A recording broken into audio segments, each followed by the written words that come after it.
ரசிகர்களுக்கும் வணக்கத்தை தெரிவித்துக் கொள்கிறேன். சில நகைச்சுவை சொல்வதற்காக நான் கேட்டதை வைத்து சொல்லுகிறேன். டவுன் பஸ்ஸில் மண் காய்கறி கூடை வச்சுட்டு ஒரு அம்மா ஏறுது. காய்கறி இல்லை, வெறும் கூடை. கிராமத்துலேருந்து டவுனுக்கு பர்ச்சேஸ்க்காக வருது. கூடையை கொண்டு அந்த கியர் போடுற இடத்துல வைக்கிறாப்புல.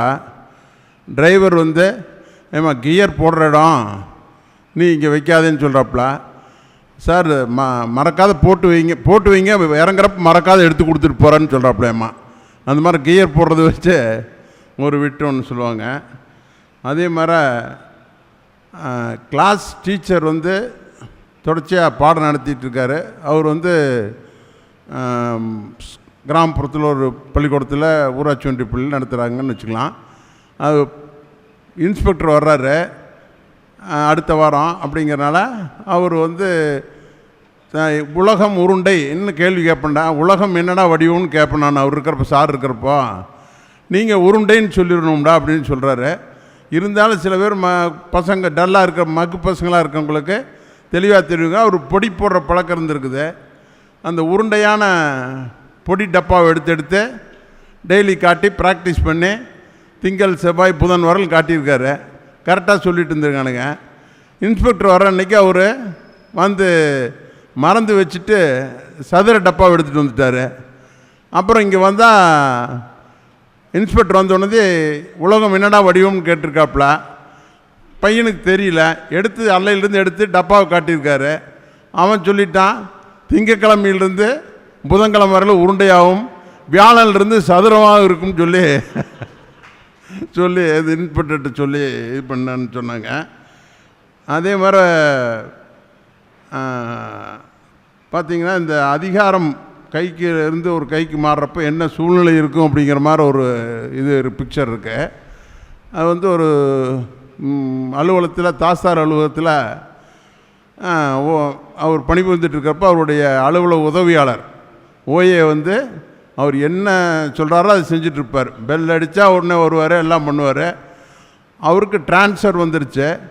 அவர் நம்ம விசுவாசமாக நீ இருந்திப்பா இத்தனாளா அப்படின்னு சொல்லி அவனை நம்ம பாராட்டிட்டு தன்னுடைய பொறுப்பெல்லாம் இது பண்ணுறதுக்கு முன்னாடி தான் சூட்கேஸ் எடுத்துகிட்டு புறப்படுறாரு. இன்னொரு இன்சார்ஜ் கொடுத்துட்டு புறப்படுறாரு. புறப்பட்டு அந்த அலுவலக போர்ட்டிக்கோவை தாண்டி வர்றப்போ இவர் கூடவே அவரை அனுப்பிச்சி வைக்கிறதுக்காக அந்த அலுவலக உதவியாளர் ஓஏ வர்றாரு. அப்போது எதுக்கால புதிய தாசில்தார் உள்ளே வந்துட்டார்.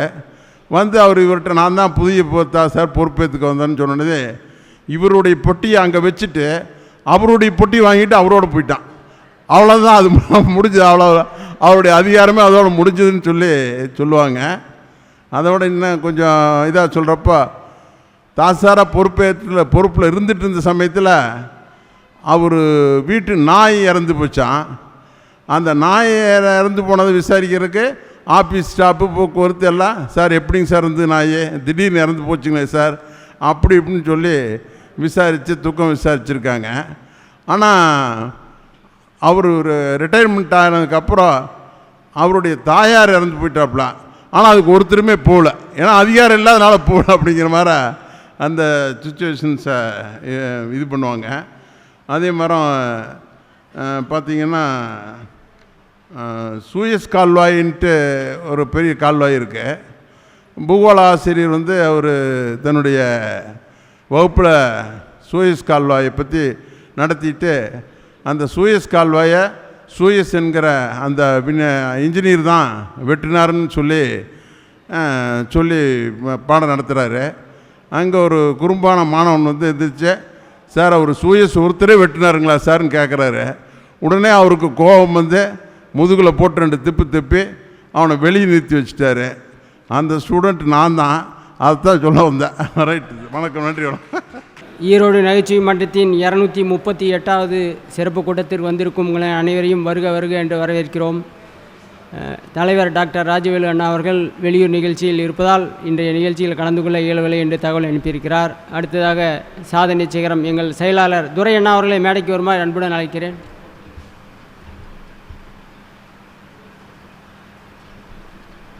அடுத்து எனது தந்தையும் பொருளாளருமாகிய பாண்டுரங்கன் அவர்களை மேடைக்கு வருமாய் அன்புடன் அழைக்கிறேன்.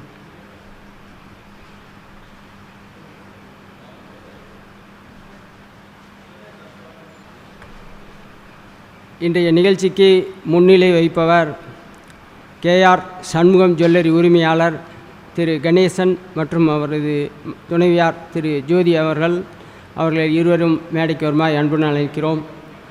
இவருடைய தந்தையார் கேஆர் சண்முகம் அவர்களின் நினைவாக இந்த நிகழ்ச்சி நடைபெறுகிறது என்பதை தெரிவிப்படுத்த விரும்புகிறோம்.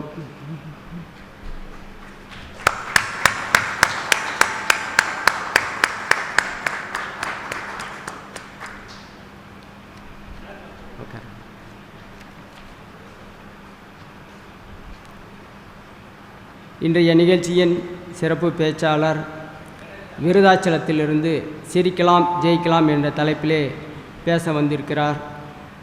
பட்டிமன்ற லிட்டில் சூப்பர் ஸ்டார் என்ற பெருமையை பெற்றவர். பல கல்யாண மாலை நிகழ்ச்சிகளில் கலந்து கொண்டவர்.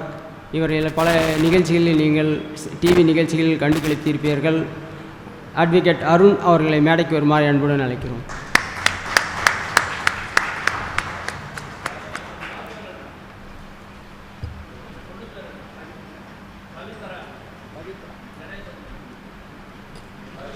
செல்வி பவித்ரா அவர்களை மேடைக்கு அழைக்கிறோம்.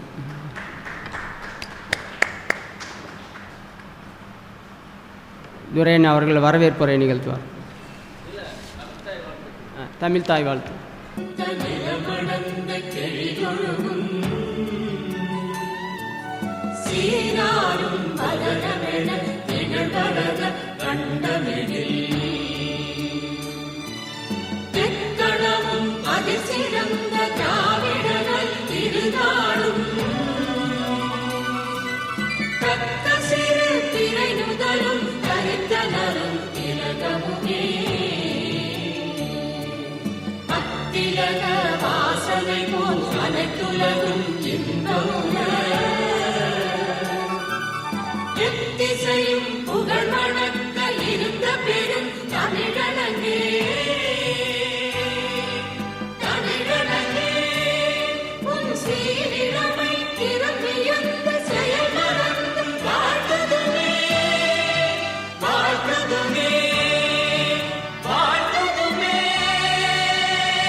தலைவர் உள்ளிட்ட அவையில் உள்ள அனைவருக்கும் கணேஷ் தலைவர் உள்ளிட்ட அவையில் உள்ள அனைவருக்கும் எனது கனிவான வணக்கத்தை பணிவாக தெரிவித்து கொண்டு உங்கள் அனைவரையும் வருக வருக என்று வரவேற்பதிலே மிகுந்த சந்தோஷம் அடைகின்றேன். நமது 238வது சிறப்பு கூட்டத்திற்கு இன்றைய தினம் எனது கெழுதகை நண்பரும் கடந்த 1.5 ஆண்டுகளுக்கு முன்னர் திடீரென்று இருதய அடைப்பினால் தெய்வத்திரு ஆன எனது இனிய நண்பர் கேஆர் சண்முகம் அவர்களின் நினைவாக நடக்கும் நிகழ்ச்சி இந்த 238வது நிகழ்ச்சி ஆகும்.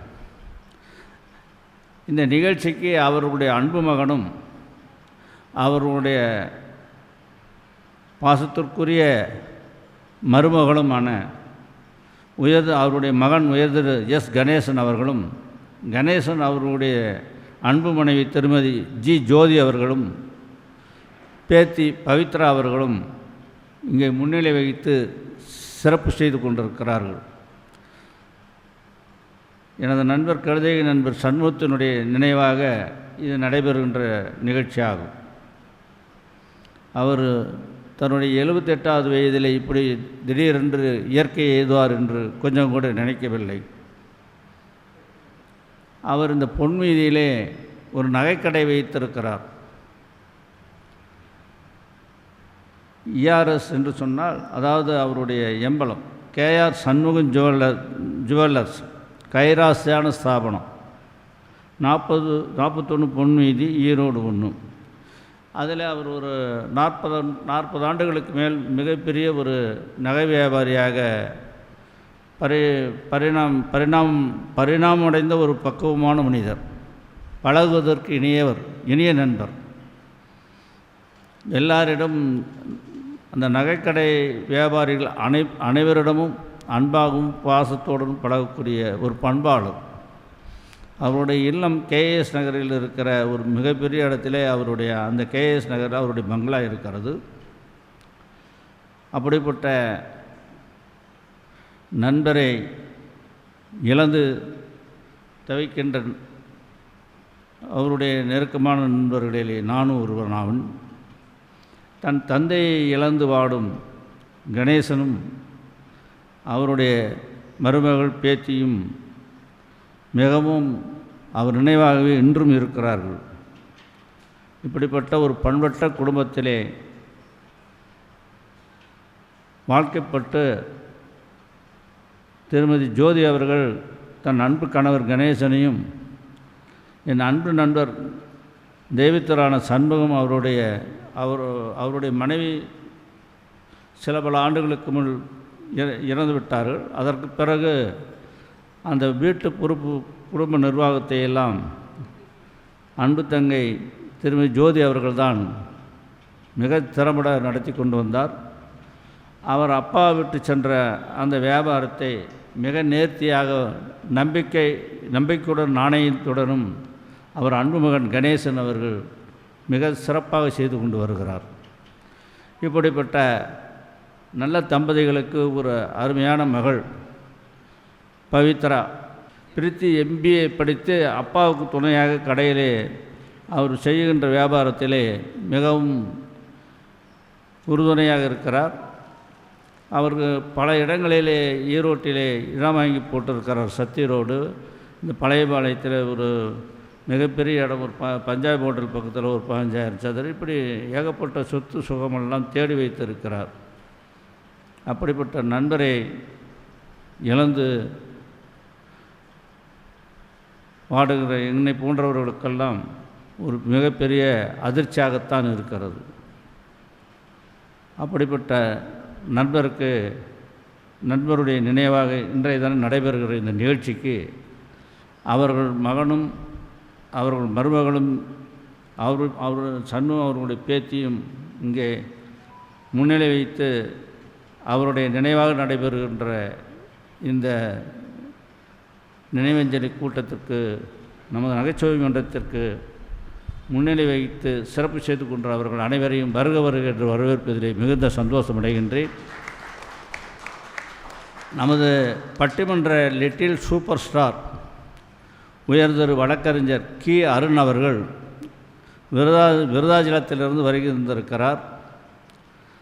அவர் இன்றைய தினம் பேசுகின்ற தலைப்பு சிரிக்கலாம் ஜெயிக்கலாம் என்கின்ற தலைப்பிலே மிக ஒரு 60 நிமிடத்தில் மினிமம் மேக்சிமம் 70 நிமிடம் வரைக்கும் சிரிக்கவும் சிந்திக்கவும் பேச வைக்கின்ற ஒரு ஆற்றல் மிகு பேச்சாளராக வலம் வந்து கொண்டிருக்கின்ற இளம் பேச்சாளர் ஆவார்.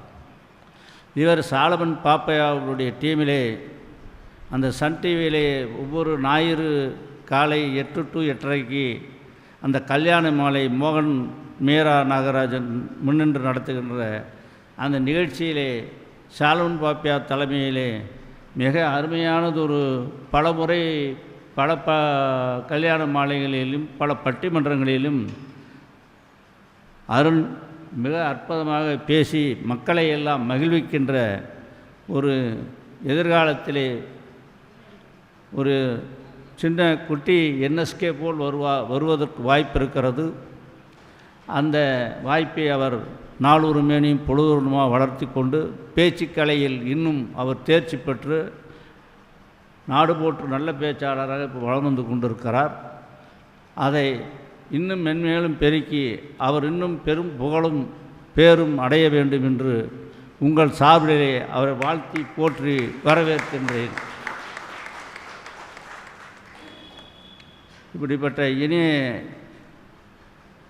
இப்படிப்பட்ட நிகழ்ச்சிக்கு பெருந்திரளாக வருகை தந்திருக்கின்ற நமது நகைச்சுவை மன்ற உறுப்பினர் பெருமக்களுக்கும் வருகை தந்திருக்கின்ற பொதுமக்களுக்கும் என்னுடைய நகைச்சுவை மன்றத்தினுடைய செயலாளர் என்கின்ற முறையில் உங்களை வருக வருக என்று வரவேற்று என்னுடைய வரவேற்புரையை இத்துடன் நிறைவு செய்கின்றேன்.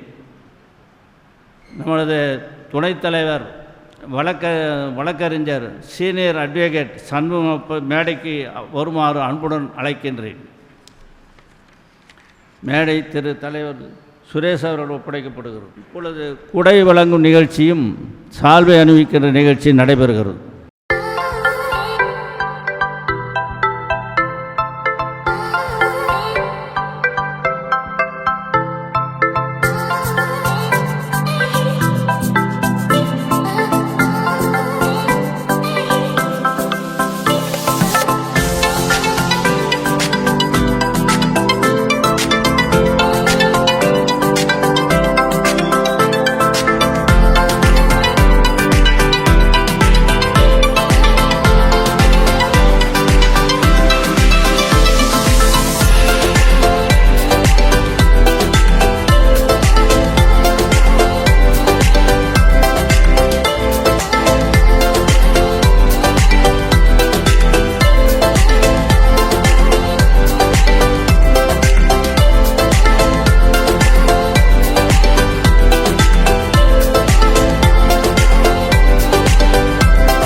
தம்பி கணேசன் அவர்கள் தன் அப்பாவிற்காக ஒரு சின்ன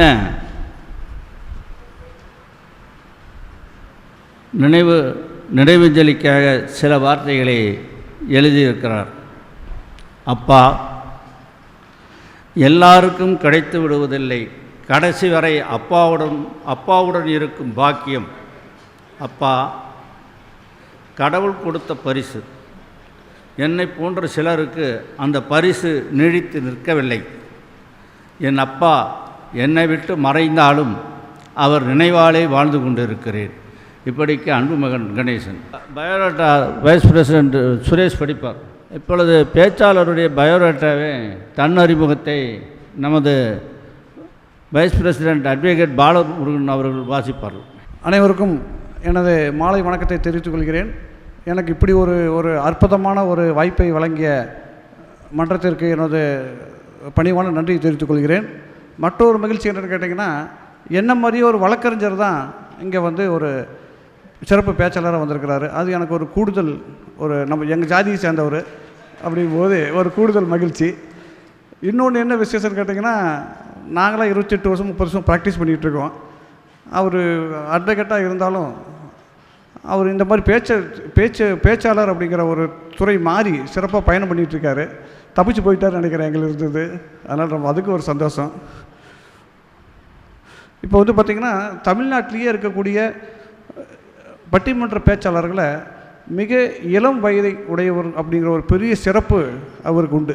இந்த ஒரு சின்ன வயசில் இப்படி ஒரு பேச்சு திறமையை வச்சு தமிழ்நாட்டில் பேரும் புகழும் அனைத்து பட்டிமன்றத்திலையும் பேசக்கூடிய சிறு வயதில் ஒரு தகுதியை பெற்றிருக்கிறாரு.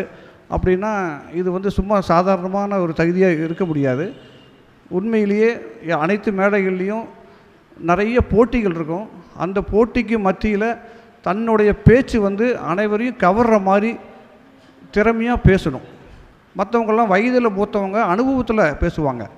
ஆனால் இவர் சிறிய வயதில் அந்த அளவுக்கு மற்றவங்களுக்கு இணையாக பேசி சிறு வயதில் ஒரு பெரிய ஒரு இடத்தை பிடிச்சிருக்கிறாரு. அப்படிங்கும்போது நம்மளுக்கு ரொம்ப சந்தோஷமாக இருக்குது.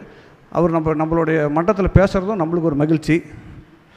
இது வரைக்கும் வந்தவங்களாம் 60 வயசுக்கு மேலே வந்தவங்க தான் பேசிக்கிட்டு இருப்பாங்க. இப்போ ஒரு இள வயசு பேசுகிறாருக்கும் போது அது ஒரு மகிழ்ச்சி.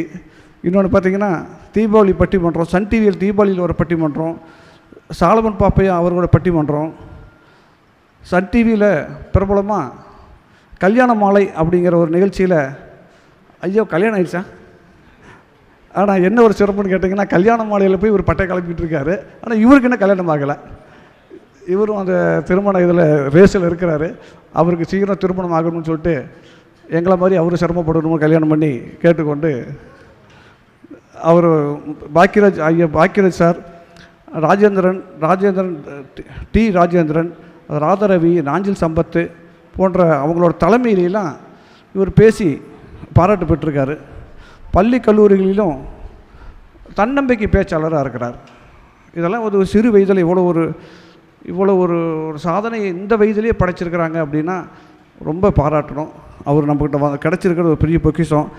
நம்மளுடைய மன்றத்தில் அவர் பேசி மென்மேலும் உலகம் முழுசும் போய் நல்ல பேரும் புகழும் எடுக்க வேண்டும். அந்த மாதிரி இந்த பட்டிமன்றத்தில் பேசினவங்க நிறைய பேர் பேரும் புகழும் அடைஞ்சிருக்கிறாங்கங்கிறது ஒரு வரலாறு இருக்குது. அந்த வரலாற்றில் சாரு ஒரு இடம் பெறணும்னு சொல்லி கேட்டுக்கொண்டு அவர் இந்த மாதிரி நம்ம இதோட பேச வந்திருக்கிறதுக்கு அவருக்கு ஒரு சிறப்பான ஒரு வரவேற்பையும் நன்றியும் தெரிவித்துக் கொள்கிறோம். நன்றி, வணக்கம். ஈரோடு நகைச்சுவை மன்றத்தின் அடுத்த நிகழ்ச்சி ஜூலை மாதம் 14ஆம் தேதி ஞாயிற்றுக்கிழமை அன்று ஒரு வீடு இருவாசல் என்பது போல் அன்று தினம் 2 பேச்சாளர்கள் பேச இருக்கிறார்கள். தமிழ் பேச்சு எங்கள் மூச்சு என்ற நிகழ்ச்சியை கேட்டிருப்பீர்கள். அதில் கலந்து கொண்டு சிறப்புரையாற்றியிருக்கிற நாகமுத்து பாண்டியன் என்பவரும் கோவையைச் சேர்ந்த விஜயகுமார் என்பவரும் அந்த நிகழ்ச்சியில் கலந்து கொண்டு இருக்கிறார்கள். இதேபோக திரளாக வந்திருந்து உங்கள் நண்பர்களுடன் குடும்பத்துடன் வந்திருந்து நிகழ்ச்சியை சிறப்பி கொடுக்க வேண்டும் என்று கேட்டுக்கொள்கிறோம். இப்போது சிறப்பு பேச்சாளர் அருண் அவர்களை பேச வருமாறு மேடைக்கலை. முத்து கடல் பதித்து 3 நடி வளர்த்து கற்றை கலை மிகுந்த தாயகமே, கற்றங்கடல் மீது கரங்களில் விளையாடும் காவலன் தென்பாண்டி வையகமே, நதியில் விளையாடி தன்னன் மடியில் தமிழ்ந்த தமிழ்த்தாயின் தலைமகன் கூத்தன் இருந்தான். குலரசன் அங்கிருந்தான். வார்த்தை தமிழுக்கு வழங்கிய தமிழ்வேந்தன் கம்பன் இருந்தார். வயதான தமிழ்பாட்டி அவை இருந்தால். அரசியலிலும் குதூகலமாய் புடைச்சுடன் நாடணிந்த புகழேந்தி நக்கீர நன்னகன் அவசலை பொன்சாத்தான் பூகுர் மாசாத்தி சிலம்பெடுத்த தக்கோன் காவலர்கள் மூவருமே காத்திருந்த வாளங்கு காவல நம்பி பாட்டெடுத்த அவன் தம்பி எத்தனை பேர் அத்துணை பேரும் மொத்தமாய் சேர்த்து யாப்பலா பாடலேனும் யாழ்த்தரும் கவிதையேனும் மாப்பலா போல் மடியில் வாங்கி காப்பலார் தமிழன் நெஞ்சில் காலமெல்லாம் வைத்திருக்கின்ற மூப்பில்லா தமிழ் முத்தமிழுக்கு என்னுடைய அன்பார்ந்த வணக்கங்கள். அப்பா, இவ்வளோ பெருசாக ஒருத்தர் வணக்கம் சொன்னால் கை தட்டணும்னு தெரிஞ்ச ஒரே இடம் ஈரோடு நகைச்சுவை மன்றம் மட்டும்தான். ஏன்னா இதை போய் பள்ளி கல்லூரிகளில் சொன்னால் என்னடா அவன் ஏதோ பேசுகிறானேன்ற மாதிரி திகைச்சு போய் நிற்கிறாங்க. ஏன்னா இத்தனை பேர் இந்த தமிழ் மண்ணில் இருந்திருக்கிறாங்க. அந்த லிஸ்ட்டு தான் இப்போ வாசித்தேன். கவியரசர் கண்ணதாசன் சொன்ன அற்புதமான ஒரு விஷயம். ஏன்னா நம்ம தாய்மொழி தமிழ் அப்படிப்பட்ட ஒரு அழகான மொழி. இப்போ தான் எலெக்ஷன் முடிஞ்சிருக்குது, ரிசல்ட் வந்திருக்குது. அவங்களுக்குலாம் தெரியும் எலெக்ஷன்னாலே என்ன, டெல்லியிலேருந்து தலைவர்கள் பேச வருவாங்க. பேச வரும்போது அவங்களுக்கு என்ன தெரியும், ஹிந்தி மட்டும்தான் தெரியும். கேட்குற நம்மளுக்கு தமிழ் மட்டும்தான் தெரியும். அப்போ இதே மாதிரி ஒரு போடியம் அந்த பக்கம் இருக்கும். என்ன மாதிரி ஒருத்தனை டிரான்ஸ்லேட்டர்னு போட்டு வச்சுருப்பார். அந்த நான் வடநாட்டில் இந்த தலைவர் பார்த்தீங்களா, அவர் இங்கே ஆரம்பிப்பார், கேதர் மாத்தா ஹே ஆதர் மாத்தா ஹே, ரெண்டே வார்த்தை தான் பேசியிருப்பார். இப்போ மொழிபெயர்க்கணும், என்ன மாதிரி ஒருத்தங்க நிற்பான்.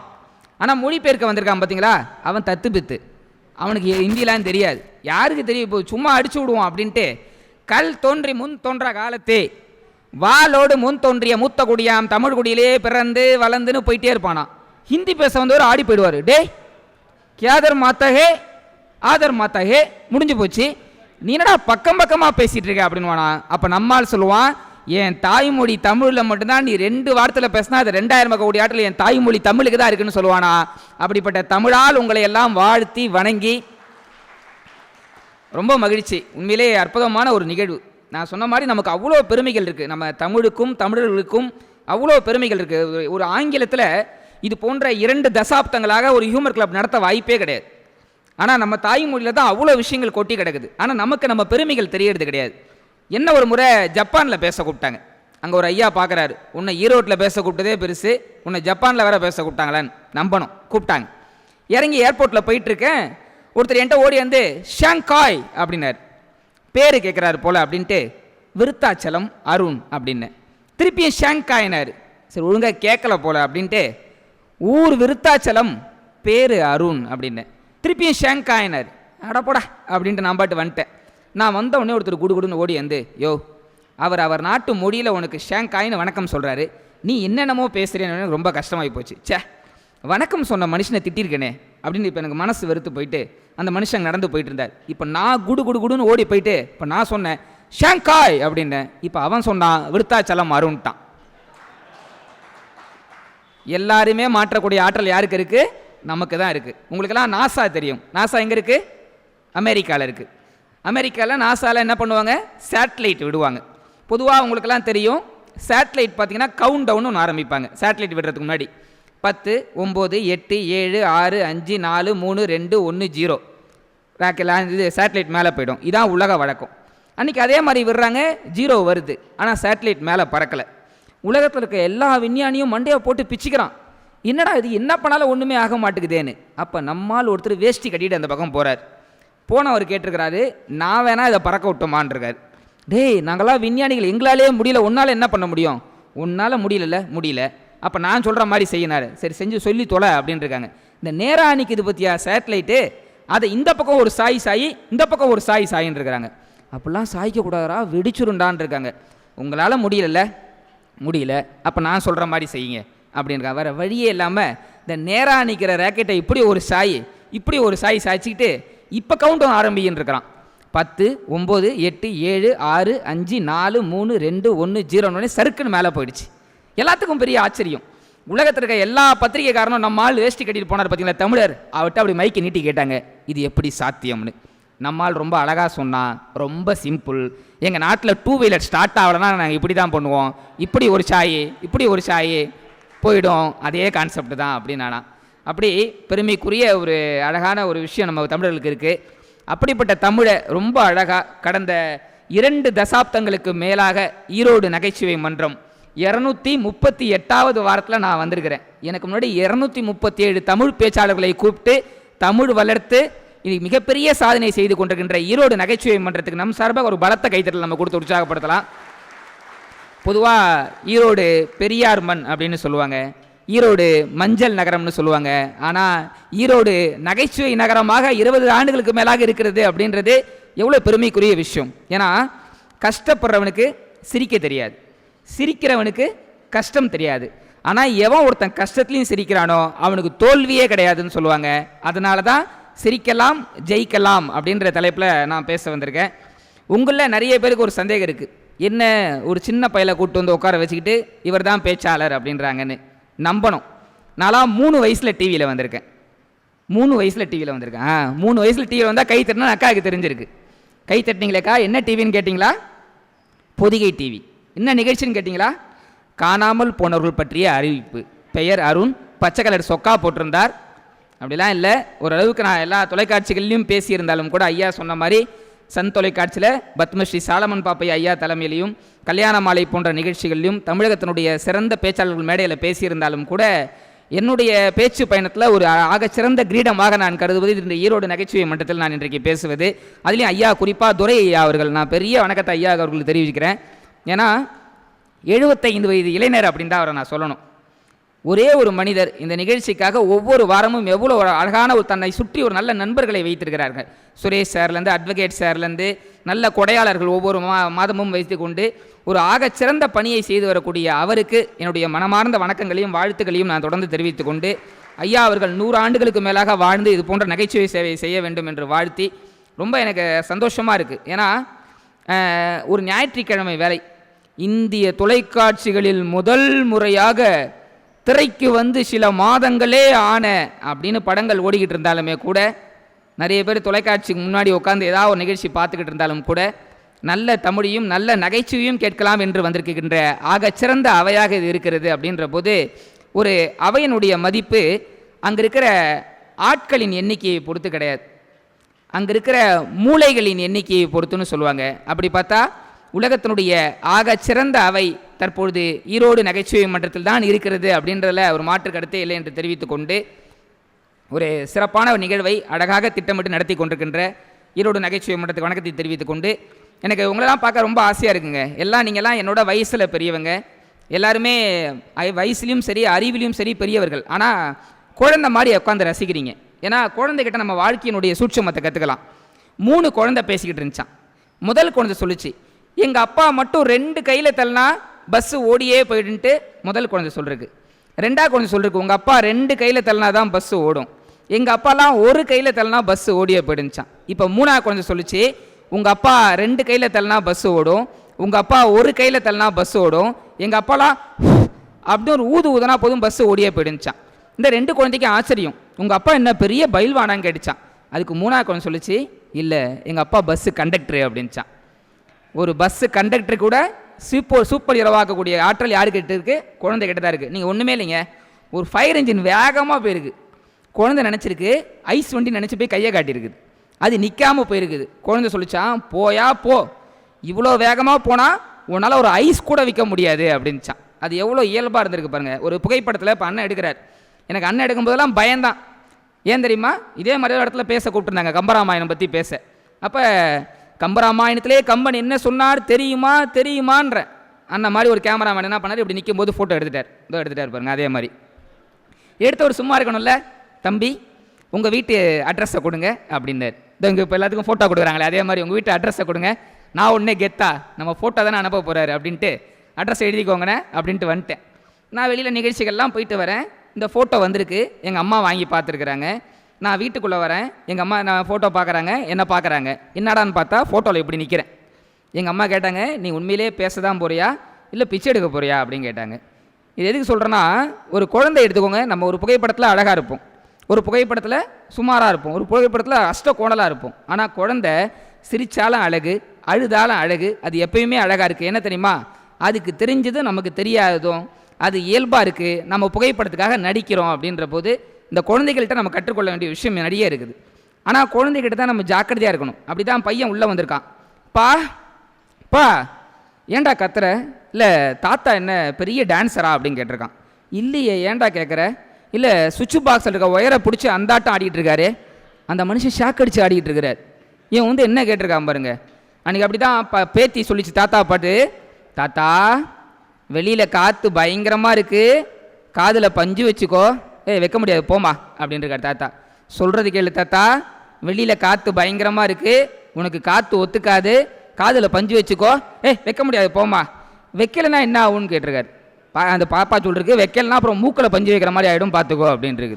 பாருங்கள் எவ்வளோ விவகாரம் முடிச்ச குழந்தையா இருக்குது. அப்படி தான் நீ பையன் உள்ளே வந்தான். பாட்டி கேட்டுச்சு, ஏண்டா பேராண்டி எப்போ பார்த்தாலும் காதில் ஏதோ ஒன்று மாட்டி கேட்டுக்கிட்டே இருக்கியடா, என்னடா அது அப்படின்னு. ஹெட்ஃபோன் மாட்டிருக்கான் பையன். உடனே பையன் சொன்னான், பாட்டி இந்த பாட்டு கேளு நல்லா இருக்குன்ட்டு பெருசாக இருக்கிற ஹெட்ஃபோன் எடுத்து பாட்டிக்கு காதில் வச்சான். பாட்டி உட்காந்து கேட்டிருக்குது, பாட்டு ஓடி இருக்கு. ஹல்லமத்தி ஹப்பீபோ ஹல்லமத்தி ஹப்பி வந்தாலே ஹல்லமத்தி ஹப்பீபோ. பாட்டிக்கு ஒன்றும் புரியல, ஏதோ ஓடுது நல்லா இருக்கு கேட்போம் அப்படின்ட்டு இருக்கு. திடீர்னு ஹை பிச்சில் வந்துருக்கு பாருங்க, மலம பித்தா பித்தாகே மலம பித்தா பித்தாகே. அந்த கத்துல பாட்டி காதை அடைச்சி வாயில் நுர தள்ளி விழுந்திருக்கு. இன்றைக்கி அந்த அளவுக்கு வந்து குழந்தைகள்கிட்ட நம்ம ஜாக்கிரதையாகவும் இருக்கணும். இப்போ உங்களுக்கெல்லாம் தெரியும் கொரோனா வந்துச்சு. கொரோனா வந்தபோது உலகமே என்ன மாறிச்சு, ஆன்லைன் கிளாஸ்க்கு மாறிச்சு. உங்கள் வீட்லேயும் நீங்கள் பார்த்துருப்பீங்க, எல்லா குழந்தைகளும் ஆன்லைன் கிளாஸ். அதில் ஒரு பையன் அவர் என்ன பண்ணுறான், அப்பா கிட்ட அடம் பிடிச்சி ஃபோன் வாங்கியிருக்கிறான். சரி ஃபோன் வாங்கி கொடுத்துருக்காரு அப்பா. இவன் என்ன பண்ணுறான், வீட்டில் கிளாஸ் படிக்காமல் மொபைலில் விளையாண்டுருக்கான் கேம்ஸு. அப்பா உள்ளே வந்தவர் கேட்டார், ஏண்டா ஆன்லைன் கிளாஸ்க்கு ஃபோன் வாங்கினேன், நீங்கள் என்னடா பண்ணிக்கிட்டு இருக்கிற, கேம்ஸ் விளையாண்டுருக்கிறேன்னு கேட்டிருக்காரு. அதுக்கு பையன் சொல்லிருக்கான், இல்லைப்பா பிடி பீரியட் இருக்கான். ஆன்லைன் கிளாஸில் ஏது பிடி பீரியட், எப்படி இருக்கிறாங்க பாருங்கள். உண்மையிலே பசங்கிட்ட ஜாக்கிரதையாக இருக்கணும். ஒரு பையன்கிட்ட போய் கேட்டிருக்கிறாங்க, மறக்க முடியாத டீச்சர், நீங்களாம் யாரை சொல்லுவீங்க? என் தமிழ் டீச்சர், எங்கள் ஆங்கிலம் எடுத்த டீச்சர், எனக்கு கணக்கு எடுத்த டீச்சர்னு. ஒரு பையன்கிட்ட போய் கேட்டிருக்காங்க, அவன் சொல்லிருக்கிறான், எனக்கு மறக்க முடியாத டீச்சர்னா எங்கள் சத்துணவு டீச்சர் தான் அப்படின்னு இருக்கிறான். இன்றைக்கி அப்படிப்பட்ட சூழலில் ஆனால் குழந்தைகள்கிட்ட கற்றுக்கொள்ள வேண்டிய விஷயங்களும் அழகாக இருக்குது. இது எதுக்கு சொல்கிறேன்னா, நீங்கள்லாம் அழகாக குழந்தை மாதிரி ரசிச்சுட்டு இருந்தீங்க. கௌதம் வாசுதேவ் மேனன் அவர்கிட்ட போயிட்டு அவர் வந்து மணிரத்னம்கிட்ட கேட்டார். பொன்னியின் செல்வன் படம் பார்த்துருப்பீங்க. மணிரத்னம்கிட்ட கௌதம் வாசுதேவ் மேனன் கேட்குறார், இவ்வளவு பெரிய நடிகர்களை வைத்து எப்படி வந்து பொன்னியின் செல்வன் அப்படின்னு ஒரு படத்தை எடுத்தீங்கன்னு. அதுக்கு மணிரத்னம் ரொம்ப அழகாக சொன்னார், நான் இவ்வளவு பெரிய நடிகர்களை வைத்து கொண்டு பொன்னியின் செல்வன் படம் எடுக்க நான் கஷ்டமே படலை. அவங்களாம் பெரிய நடிகர்கள், விஷயத்தை சொன்னால் நடித்து கொடுத்துட்டு போயிட்டாங்க. 60 குழந்தைகளை வைத்து அஞ்சலி அப்படின்ற படம் எடுக்கத்தான் நான் சிரமப்பட்டேன் அப்படின்னாராம். உண்மையிலே குழந்தைகளை கையாள்வது அப்படின்றது ரொம்ப அழகானது. குழந்தைகளை பற்றி சொல்லும்போது நம்ம தான் குழந்தைகளுக்கு சொல்லணும். பையன் சொல்லிருக்கான், அப்பா வாசலில் குப்பைக்காரர் நிற்கிறாரு அப்படின்னு. அதுக்கு அப்பா சொல்லிருக்காரு, அவர் குப்பைக்காரர் இல்லைப்பா, நம்ம தான் குப்பைக்காரர், நம்ம குப்பையை வாங்கிட்டு வந்திருக்க அவர் சுத்தக்காரர் அப்படின்னு சொல்லி கொடுத்துருக்காரு. அப்படின்னா இது போன்ற சின்ன சின்ன விஷயங்கள் கூட வாழ்க்கையில் நம்ம நுட்பமாக கையாண்டா ஜெயிக்கலான்றதா உண்மை. அதெல்லாம் தாண்டி உங்களை கூட்டம் உண்மையிலே வருகின்ற போது ஒரு அளவுக்கு உட்காந்துருந்தாங்க. எனக்கு தெரிஞ்சு இப்போ அவை ஒரு 100 பேர்கிட்ட சுமார் நெருங்கி இருக்கிறது. அப்படின்னா இதுவே இந்த நிகழ்வினுடைய வெற்றிக்கு சான்று. ஒரு ஞாயிற்றுக்கிழமை மாலை வேளையில் 100க்கும் மேற்பட்ட நபர்கள் அமர்ந்து கேட்பது அப்படின்றது ஈரோடு நகைச்சுவை மன்றம் ஏறக்கூடிய 20 ஆண்டுகளுக்கு மேலாக செய்து வருகின்றது. ரொம்ப சந்தோஷமான விஷயம், ஒரு அற்புதமான பணி. செய்யும் சேவையிலே சிறந்த சேவையை அடுத்தவங்களை சிரிக்க வச்சு அந்த சிரிப்பின் மூலமாக ஒரு மகிழ்ச்சி காண்பது அப்படின்ற போது இங்கே வந்திருக்கின்ற அத்தனை பெருமக்களுக்கும் மீண்டும் ஒரு முறை வணக்கத்தை தெரிவித்துக் கொண்டு, எல்லாம் எப்படி இருக்கீங்க? ஏண்டா பேச ஆரம்பித்து 5 நிமிஷம் ஆகுது, இப்போ தான் எப்படி இருக்கீங்க கேட்குறீங்க. ஆனால் உண்மையிலே எவ்வளோ அழகாக இருக்குது. எப்படி இருக்கீங்க என்ன சொன்னீங்க? நல்லாயிருக்கும். இது கேட்க எவ்வளோ நல்லா இருக்குது. எங்கள் ஊர் பக்கம்லாம் நான் போய் கேட்குறேன் எப்படி இருக்கீங்கன்னு, எவனுமே நல்லா இருக்கேன்னு சொல்ல மாட்டானே. ஏதோ உங்கள் புண்ணியத்தில் இருக்கிறான்றான். என் புண்ணியத்தில் நானே நல்லா இல்லை, நீ ஏன்டா நல்லா இருக்கணும் அப்படின்ற மாதிரி இருக்குது. அதில் நம்ம ஆளுங்க ஒரு கான்செப்ட் இருக்குது பார்த்தீங்களா, பக்கத்து வீட்டுக்காரு எழுத்த வீட்டுக்காரருக்கு வந்தால் கடவுள் தண்டிக்கிறார். இதுவே அவனுக்கு ஒரு பிரச்சனை வரும், இந்த கடவுள் ஏன் தான் இப்படி சோதிக்கிறாருன்னு தெரில. இங்கே எல்லாமே அப்படி வித்தியாசமாக இருக்கும் பார்த்துருக்கீங்களா. அதெல்லாம் தாண்டி எங்கள் ஊர் டிரான்ஸ்ஃபார்ம் கம்பத்தில் எழுதி போட்டிருப்பான், தொடாதே மின்சாரம் 10,000 வாட்ஸ், தொட்டால் மரணம் நிச்சயம். அதோடு முடித்தா பரவாயில்லைங்க, அது கீழே எழுதி போடுவான், மீறி தொட்டால் காவல்துறையால் தண்டிக்கப்படுவீர்கள். அவன் தான் தொட்டவனே செத்துருவானே, அப்புறம் எங்கே காவல்துறை வந்து தண்டிக்கிறது? எவ்வளோ வித்தியாசமாக இருக்குது பாருங்கள். இதுக்கு நடுவில் தான் நம்ம வாழ்க்கையை வாழ்ந்துக்கிட்டு இருக்கோம். அதெல்லாம் தாண்டி ஒரு திரைப்பட டயலாக், சசிகுமார்னு ஒரு நடிகர், அவர் படத்தில் சொல்கிறாரு, குத்தனது நண்பனாக இருந்தால் செத்தா கூட வெளியில் சொல்லக்கூடாது. குத்தனதுக்கப்புறம் அவன் செத்ததுக்கப்புறம் எப்படி வெளியில் சொல்ல முடியும்? எப்படி ஏமாற்றிட்டு இருக்காங்க பாருங்கள். இதுக்கு நடுவில் தான் நம்ம வாழ்க்கையே வாழ்ந்துக்கிட்டு இருக்கோம். அப்படின்ற போது வாழ்க்கையில் அவ்வளோ விஷயங்கள் இருக்குங்க. இதில் எப்பயுமே சிரிச்சுட்டே இருந்தால் வாழ்க்கையில் ஜெயிக்கலாம். இப்போ நானே இருக்கேன், பரோட்டா சாப்பிட்லான்னு போனேன். போயிட்டு 4 பரோட்டா பார்சல் அப்படின்னு மாஸ்டர்கிட்ட சொல்லிட்டு நிற்கிறேன். ஒருத்தர் வந்தவர் என்ன பண்ணுறாரு, மாஸ்டர், ஒருத்தர் ராயல் என்ஃபீல்டு பைக்கில் வந்தார். மாஸ்டர் 4 பரோட்டாவை நல்லா பிச்சு போட்டு நல்லா சால்னா விட்டு ஊற விட்டு கட்டுங்கன்னார். எனக்கு ஒன்றே அதை கேட்கும்போது நான் நாக்கில் எச்சு ஊறிடுச்சு. நல்லா இருக்கும் போல் அப்படின்ட்டு நானும் மாஸ்டர் அவர் சொன்ன மாதிரி எனக்கு அந்த 4 பரோட்டாவை நல்லா பிச்சு போட்டு நல்ல சால்னா ஊற விட்டு கற்றுங்க அப்படின்னு கட்டிட்டு அதை வாங்கிட்டு போகும்போது அந்த ராயல் என்ஃபீல்டு பைக்கார் கீழே நின்றுருந்தார். அவர்கிட்ட போய்ட்டு, எஸ்கியூஸ் மீ சார், இந்த பரோட்டாவை பிச்சு போட்டு சால்னா ஊற்றி வாங்கின்னு போய் சாப்பிட்டா நல்லா இருக்குமா சார்னு கேட்குறேன். அதுக்கு அந்த ஆள் சொன்னால், யாருக்கு தெரியும், நான் எங்கள் வீட்டு நாய்க்கு வாங்கிட்டு போயிட்டுருக்கேன் அப்படின்ட்டுருக்கான். இது தெரியாமல் நான் என்ன நினச்சி வாங்கிட்டு போயிருக்கிறேன் பாருங்கள். வாழ்க்கை எவ்வளோ விஷயங்கள் இருக்குது. ஆனால் இதெல்லாம் நம்ம சோர்ந்துட்டோம்னா வாழ்க்கையில் ஜெயிக்க முடியாது. இவ்வளோ ஏங்க, நீங்களாம் அந்த காலத்து நபர்கள் நிறைய பேர் இருக்கீங்க. பிளாக் அண்ட் ஒயிட் டிவி நம்ம வீட்டில் பார்த்தோம் இல்லைங்களா, ஆண்டனா நீங்கள் எல்லாருமே பார்த்துருப்பீங்க.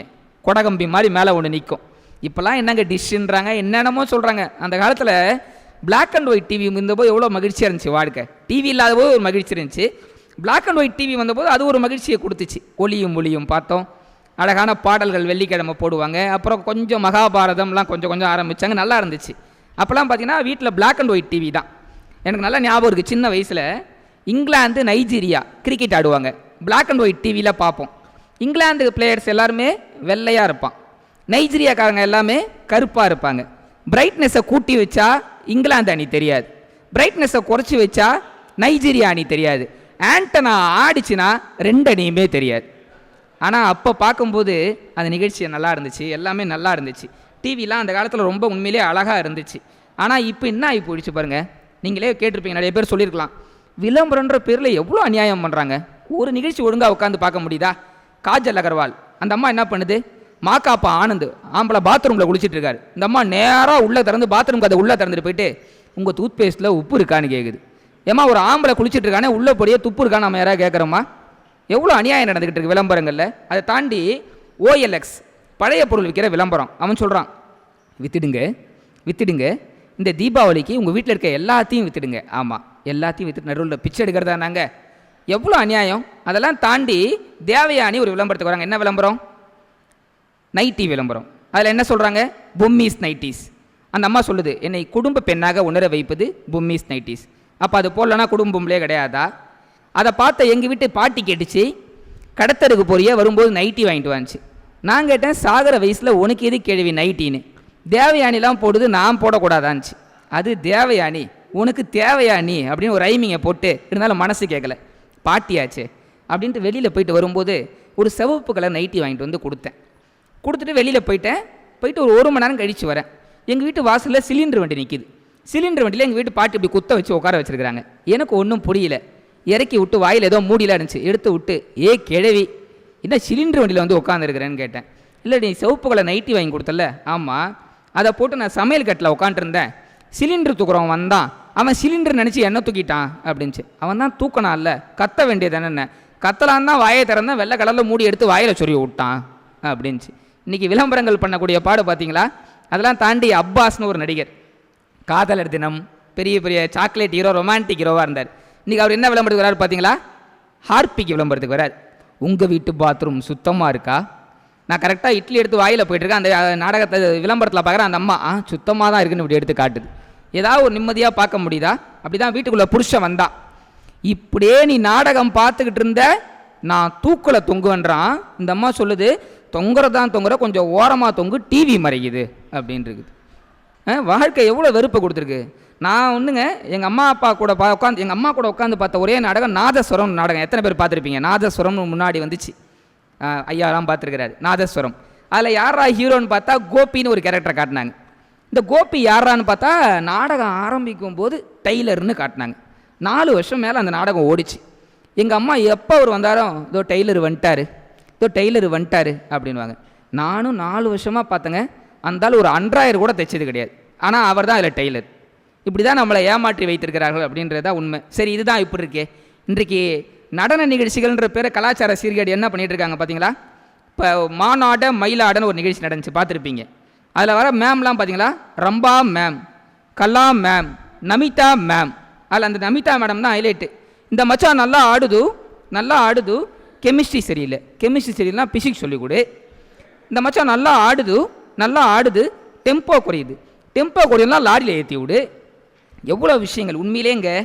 உலகத்திலேயே புத்திசாலி நாய் அப்படின்னு சொல்லப்படக்கூடிய டாபர்மேனுக்கு தனது பின்னால் உள்ள வால் தனது அப்படின்னு தெரியாது.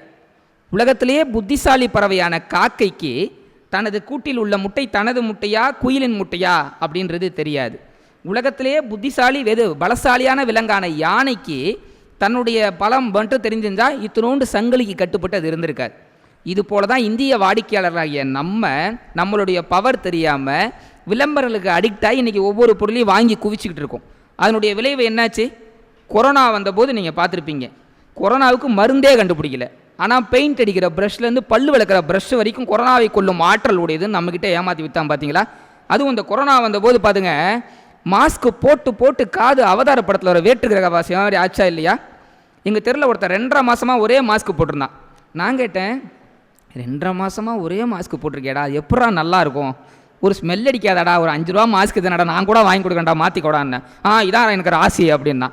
எப்படா இதை போட்டுட்டு சுற்றுறேன்னு? அதெல்லாம் ஒன்றும் ஆகாது, நான் தான் தும்பும் போதெல்லாம் கீழே இறக்கிடுவேன்ல அப்படின்னா. எது மாஸ்க்கை போட்டுக்கிட்டு அதை தாண்டி பஸ்ஸில் இடம் போடுறதுக்கு முன்னாடி என்ன பண்ணுவோம்? கட்சிப்பை போடுவோம், துண்டை போடுவோம். துண்டை போட்டால் பஸ்ஸே நமக்குன்ற மாதிரி நம்ம நினச்சிப்போம்.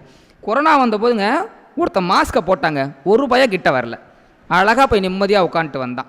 அந்த மாதிரி அப்படிப்பட்ட சூழலில் திருநள்ளாறு சனி பகவான் கோயிலில் எழுதி போட்டிருந்தான், இங்கு சனி பிடித்தவர்கள் வாருங்கள், சளி பிடித்தவர்கள் வராதீர்கள்னு எழுதி போட்டான். அந்த அளவுக்கு இந்த கொரோனா வந்ததுக்கப்புறம் என்ன தெரியுமா ஆகிப்போச்சு, நம்ம வாழ்க்கை முறையே மாறிடுச்சு. போன வாரம் என்கிட்ட ஒரு பெரியவர் சொன்னார், போன வாரம் கிருன்னு சுற்றி கீழே விட்டேன் தம்பி, ரொம்ப பயமாகி போச்சு, கொரோனாவான்னு பயந்துட்டேன். ஐயோ அப்புறம் என்னாச்சுங்கய்யா? அப்புறம் தான் ஹாஸ்பிட்டலில் செக்அப் பண்ணதுக்கப்புறம் ஹார்ட் அட்டாக்குனாங்க, அப்புறம் தான் நிம்மதியே வந்துச்சுன்னார். எப்படி ஆகிப்போச்சு? ஹார்ட் அட்டாக் சின்னதாகி போச்சு, கொரோனா பெருசாகி போச்சு. ஆனால் அந்த நேரத்துலேயும் நம்மளால் விளையாண்டாம் பாருங்கள் ஜாலியாக. கொரோனா வந்தபோது உலகமே பயந்துக்கிட்டு இருந்தான், ஆனால் தமிழை மட்டும் பயப்படவில்லை தெரியுமா? ஏன் தெரியுமா? போடா என் சிப்ஸு, நாங்கள் வாழ்கிறதே பொண்டாட்டின்ற கொரோனா கூட தான் வாழ்ந்துட்டுருக்கோம், போவியா அங்கிட்டு அப்படின்ட்டு இருந்தான் பார்த்தீங்களா? ஆனால் அவ்வளோ ஒர்க் ஃப்ரம் ஹோம்னு கண்டுபிடிச்சான் உலகத்தில் இருக்கவங்களாம். ஆனால் அதை தப்பாக கண்டுபிடிச்சது யாருன்னா நம்ம ஆளுங்க மட்டும்தான். இந்திய மக்கள் தொகையில் ஒர்க் ஃப்ரம் ஹோம் ஆக்கி விட்டு நீ நம்பர் 1 ஆக்கி விட்டுருக்குறாங்க அப்படின்ற போது அந்த டைம்லேயும் நம்ம சந்தோஷமாக இருந்திருக்குன்ற போது அவங்க ரொம்ப ஐயா நம்ம துரை ஐயா ரொம்ப வருத்தப்பட்டு சொல்லிக்கிட்டு இருந்தார். ஏன்னா இன்றைக்கி உண்மையிலே கூட்டம் நல்ல கூட்டமாக இருக்குதுன்னு நான் ஃபீல் பண்ணுறேன். ஏன்னா 6000த்திற்கும் மேற்பட்ட நோட்டீஸ்கள் கொடுக்கப்பட்டு ஈரோடு முழுக்க அவ்வளோ விளம்பரங்கள் படுத்தப்பட்டாலும் கூட இதுக்கு எல்லாமே காரணம் என்ன தெரியுமா? இதுதான். எவன் ஒருத்தன் தலையில் பேனும் கையில் இந்த ஃபோனும் வச்சுருக்கானோ அவன் நிம்மதியாக இருந்தால் வரலாறே கிடையாதுன்னு சொல்லுவாங்க. முன்னாடி காலைல ஏஞ்சோடனே தட்டிடலாம், தப்பு கிடையாது, இப்படி தட்டை வந்துட்டு நிற்கிறதாவில் தட்டிடலாம். காலைல ஏஞ்ச உடனே முன்னாடிலாம் பல்லு தேய்ச்சாங்க, இப்போ காலைல ஏஞ்ச உடனே இந்த செல்லை தாங்க தேய்ச்சிட்டு உட்காந்துருக்குறாங்க எல்லாரும். அன்றைக்கி பார்க்குறேன் ஒரு பொண்ணு எப்பயும் ஃபோன் எடுத்தால் 1 மணி நேரம் பேசுமா, அன்றைக்கி நான் 1/2 மணி நேரத்தில் ஃபோன் வச்சிருச்சு. அவங்க அப்பாவுக்கு ஒரே ஆச்சரியம், என்னம்மா நீ எப்பயும் 1 மணி நேரம் பேசுவ, இன்றைக்கி 1/2 மணி நேரத்தில் ஃபோனை வச்சிட்ட அப்படின்னு கேட்டிருக்காரு. அதுக்கு அந்த பொண்ணு சொல்லிருக்கு, இல்லை டேடி ராங் நம்பர் டேடின்னு. ராங் நம்பர்ட்டே 1/2 மணி நேரம் பேசியிருக்கு. இன்றைக்கி காலம் எப்படி இருக்குது பாருங்கள்.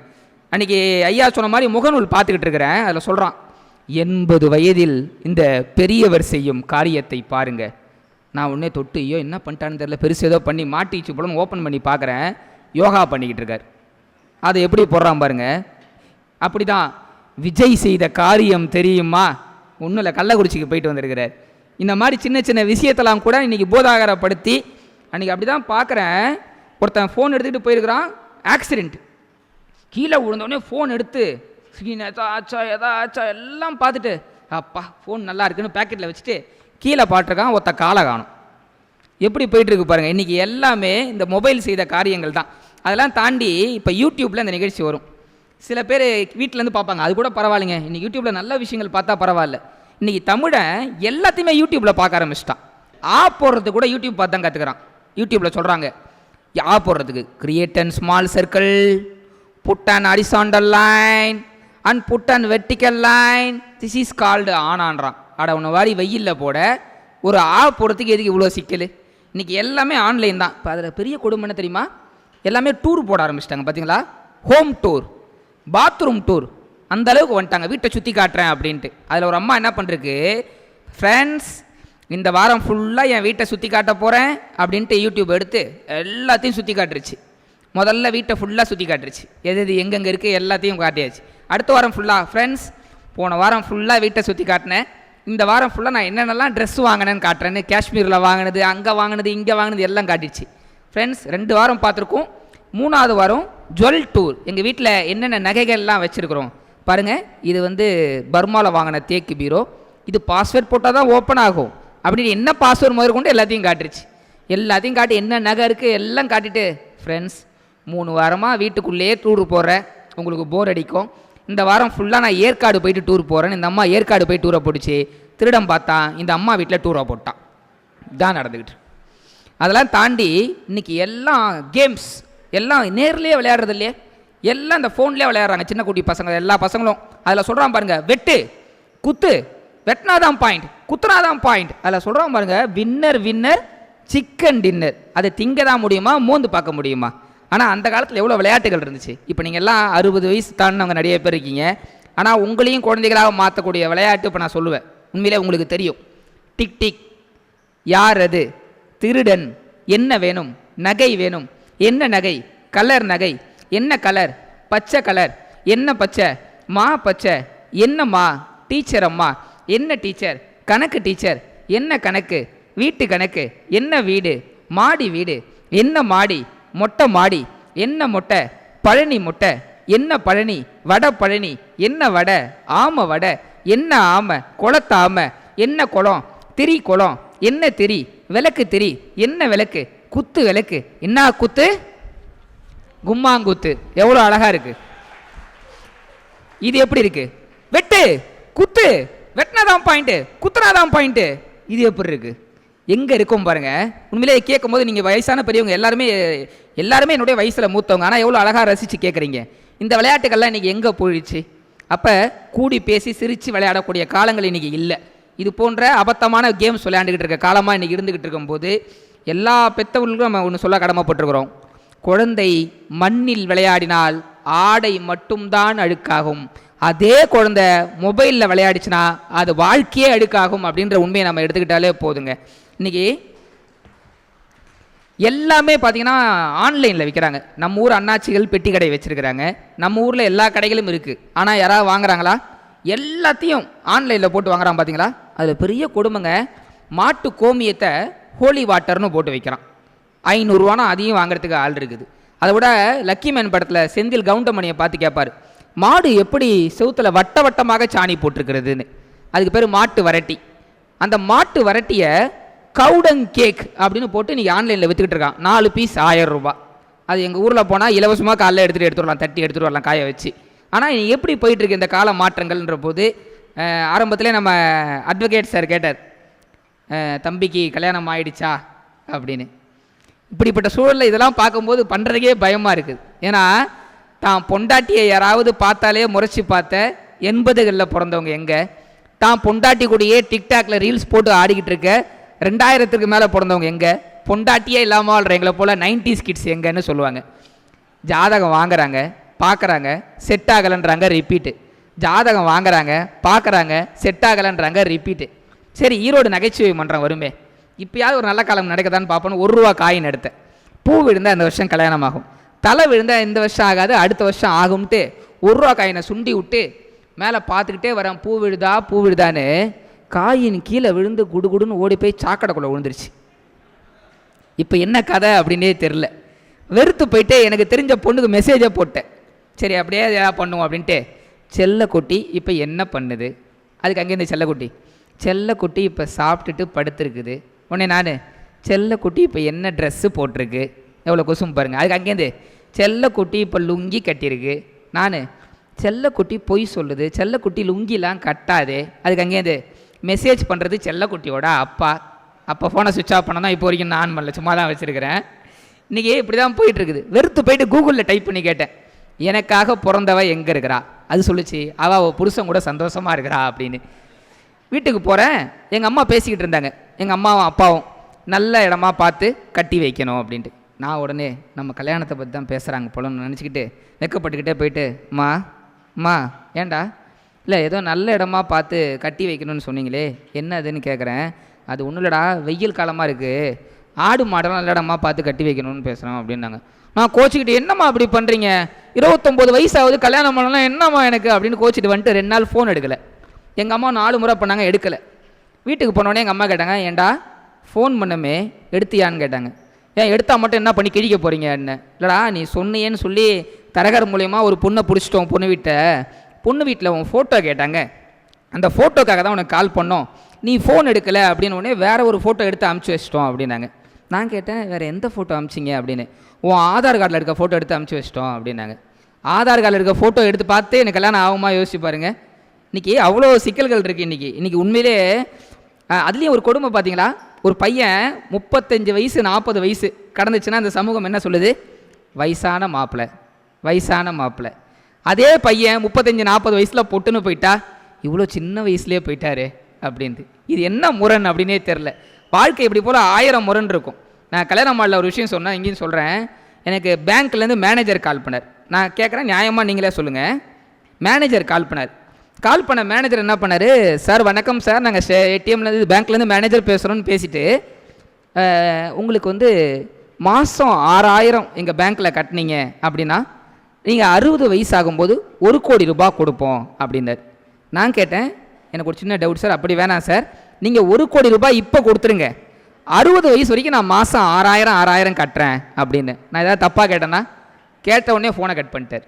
இது போல தான் வாழ்க்கை, எங்கே எது தரணும் என்னன்றது தெரியாது. இன்றைக்கி உண்மையிலே உலகமே ஸ்ட்ரெஸ்ஸில் இருக்குது. அதுலேயும் குறிப்பாக என் வயசு பசங்கள்லாம் உண்மையிலே அப்படி தான் இருக்கிறாங்க. ஒவ்வொரு நாள் நைட்டும் எல்லாத்துக்குமே தூக்கம் கம்மி, துக்கம் அதிகம், ஏதாவது ஒரு மன உளைச்சலில் தான் இருக்கிறாங்க. அப்படின்ற போது நைட்டு யோசிப்பான், 50 MB வேஸ்ட்டாக போதே ஃபோனில், 50 MB வேஸ்ட்டாக போதேன்னு. காலைல என் சொன்னே யோசிப்பான், வாழ்க்கையே வேஸ்ட்டாக போயிட்டுருக்கே அப்படின்னு. அதுலேயும் இப்போ இந்த கருங்காலி மாலை உங்களுக்கு தெரியும். இன்றைக்கி கருங்காலி மாலையை வச்சு எவ்வளோ பெரிய அரசியல்கள் நடந்துக்கிட்டு இருந்துச்சுன்னு. அதில் சொல்லுவாங்க, கருங்காலி மாலை போட்டால் உங்கள் வாழ்க்கையில் இருக்க எல்லா பிரச்சனையும் முடிஞ்சிடுன்றாங்க. எனக்கு இருக்கிற பிரச்சனைக்கெல்லாம் கருங்காலி மரத்தையே கட்டி பிடிச்சா கூட பிரச்சனை தீராது போல். ஆனால் அந்த கருங்காலி மரத்தை வச்சுக்கிட்டு ஊன்றாங்க, அவ்வளோ பிரச்சனை. எல்லாமே கடனில் வாழ்ந்துக்கிட்டு இருக்காங்க தெரியுங்களா. பைக்கு பெட்ரோலில் ஓடுது, கார் டீசலில் ஓடுது, வாட்ச் பேட்டரியில் ஓடுது. இது பெரிய கண்டுபிடிப்பான்னு கேட்கக்கூடாது. என்ன மாதிரி பல பேர் பசங்களுடைய வாழ்க்கை கடனில் ஓடிக்கிட்டு இருக்குது. இன்றைக்கி அவ்வளோ ஸ்ட்ரெஸ்ஸில் வாழ்ந்துட்டு இருக்கான். கடன், அதை அடைக்க ஒரு கடன், அதை அடைக்க இன்னொரு கடன், அப்படி தான் போயிட்டு இருக்குது. உண்மையிலே இங்கே யாருமே நிம்மதியாக கிடையாது. என் ஃப்ரெண்டு ஒருத்தன் கால் பண்ணான், மச்சான் நீ தான் பட்டிமன்ற பேச்சாளராச்சே, காரில் எழுத ஒரு கவிதை சொல்லு அப்படின்னா. எனக்கு ரொம்ப சந்தோஷமாகி போச்சு. நம்மளால் கார் வாங்க முடியல, நம்ம ஃப்ரெண்டாவது கார் வாங்கிட்டான் போல நினச்சிக்கிட்டு ரொம்ப சந்தோஷமாக இருக்கும். மாப்பிள்ள என்ன கார் வாங்கியிருக்கிறேன்? அது கார் வாங்கினா, அட ஏண்டா, எங்கள் வீட்டுக்கு எழுத்தாப்பில் ரொம்ப நாளாக ஒரு பழைய கார் நிற்கிது, அந்த பழைய கார் கண்ணாடி ரொம்ப அழுக்காக கிடக்குது, போர் அடிக்குது, அதில் ஏதாவது கையை வச்சு கிறுக்கலான்றதுக்காக தான் கேட்டேன் அப்படின்னா. இன்றைக்கி ஒவ்வொருத்தருடைய வாழ்க்கையும் இப்படி நடுவில் தான் போயிட்டுருக்குது. சரி, கல்யாணமான ஆகாத எங்களை மாதிரி ஆட்களுக்கு தான் பிரச்சனை அப்படின்னா, கல்யாணம் ஆனவங்களுமே ஒரு ஸ்ட்ரெஸ்ஸில் தான் இருக்காங்க. பார்த்துருக்கீங்களா? நீங்கள் ஈஸியாக கண்டுபிடிச்சிடலாம். ஒரு பெண் 5 நிமிஷத்தில் சமாதானமானா அம்மா, 10 நிமிஷத்தில் சமாதானமானா சகோதரி, 5 நிமிஷத்தில் சமாதானமானா தோழி, அரை மணி நேரத்தில் சமாதானமானா காதலி, உங்களுக்கு சமாதானமாக வாய்ப்பே கொடுக்கணும்னு வச்சுக்கோங்களேன், அவங்க தான் பொண்டாட்டி அப்படின்வாங்க. ஒரு மந்திரவாதி என்ன பண்ணானா, ஒரு டம்ளர் தண்ணிலேருந்து கட்சி படுத்தாரான். எல்லாம் ஏன்னு கை தட்டினானா. பக்கத்தில் இருந்த ஒருத்தன் முறைச்சி பார்த்துருக்கான். இவன் போய் கேட்டிருக்கான், ஏண்டா ஒரு டம்ளர் நடிகை தண்ணிலேருந்து ஒரு கட்சி பிடுக்கிறான், நீடா பார்த்து முறைச்சிட்டு இருக்கிற அப்படின்னா. அதுக்கு இவன் சொல்லிருக்கான், இவன் எம்மா தரோம், ஒரு டம்ளர் நடிகை தண்ணிலேருந்து ஒரே ஒரு கட்சி பிடுக்கிறா, என் பொண்டாட்டியெல்லாம் 2 செட்டு கண்ணியில் ஒரு பட்டு புடவையே எடுப்பா அப்படின்னானா. புதுசாக கல்யாணமான பொண்டாட்டி புருஷனை பார்த்து கேட்டிருக்கிறாங்க, மாமா இந்த வாரம் ஃபுல்லாக நம்ம துணி கடைக்கு போகணும், அடுத்த வாரம் ஃபுல்லாக நகை கடைக்காக போகலான்னு. புருஷன் சொல்லிருக்கான், போகலாமா, அதுக்கு அடுத்த வாரம் ஃபுல்லாக கோயிலுக்காக போகலான்னு கேட்டிருக்கான். அதுக்கு மனைவி கேட்டிருக்காங்க, ஏன் அது புருஷன் கேட்டிருக்கான், மனைவி கேட்டிருக்காங்க, ஏன் மாமா அப்படின்னு, பிச்சை எடுக்க தான் அப்படின்னானா. உண்மையிலேங்க இது இந்த மாதிரி பட்டிமன்ற பேச்சாளர்கள் இந்த மாதிரி பெண்களை குறைச்சி நிறைய நகைச்சுவைகள் சொல்கிறத நீங்கள் பார்த்துருப்பீங்க.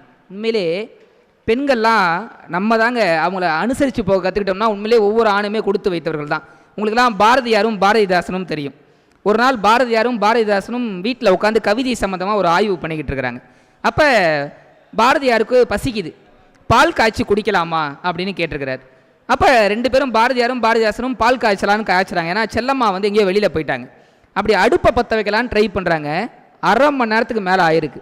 அப்போ பாரதியார் பாரதிதாசன்ட்ட சொன்னாராம், நான் கூட என் மனைவி செல்லம்மாவை அடிக்கடி திட்டுவேன், ஒரு பால் காய்ச்சி எடுத்துகிறதுக்கு ஒரு 10-15 நிமிஷம் தேவைப்படுதானே, நமக்கெல்லாம் அடுப்பை பற்றக்கு அரை மணி நேரம் ஆயிருக்கு அப்படின்னா நம்மளாம் பெண்களுடைய கால் தூசுக்கு சமானன்னு சொல்லிட்டு அடுத்த நாள் காலையில் எழுதினாராம், பெண்மை வாழ்க வென்று கூத்தாடுவோமடான்னு எழுதினாரு. அப்படின்னா மனைவியை சமாளிக்க கற்றுக்கொள்ள வேண்டும். உண்மையிலே பெண்கள் வந்து தன்னுடைய கணவன் மீது அவ்வளோ அன்பு இருப்பாங்க. அதை வந்து ஆண்கள் தான் வெளிப்படுத்தணும். ஒன்றும் இல்லை, உலகத்திலே ஆண்களுக்கு மகிழ்ச்சியான செய்தி என்ன தெரியுமா?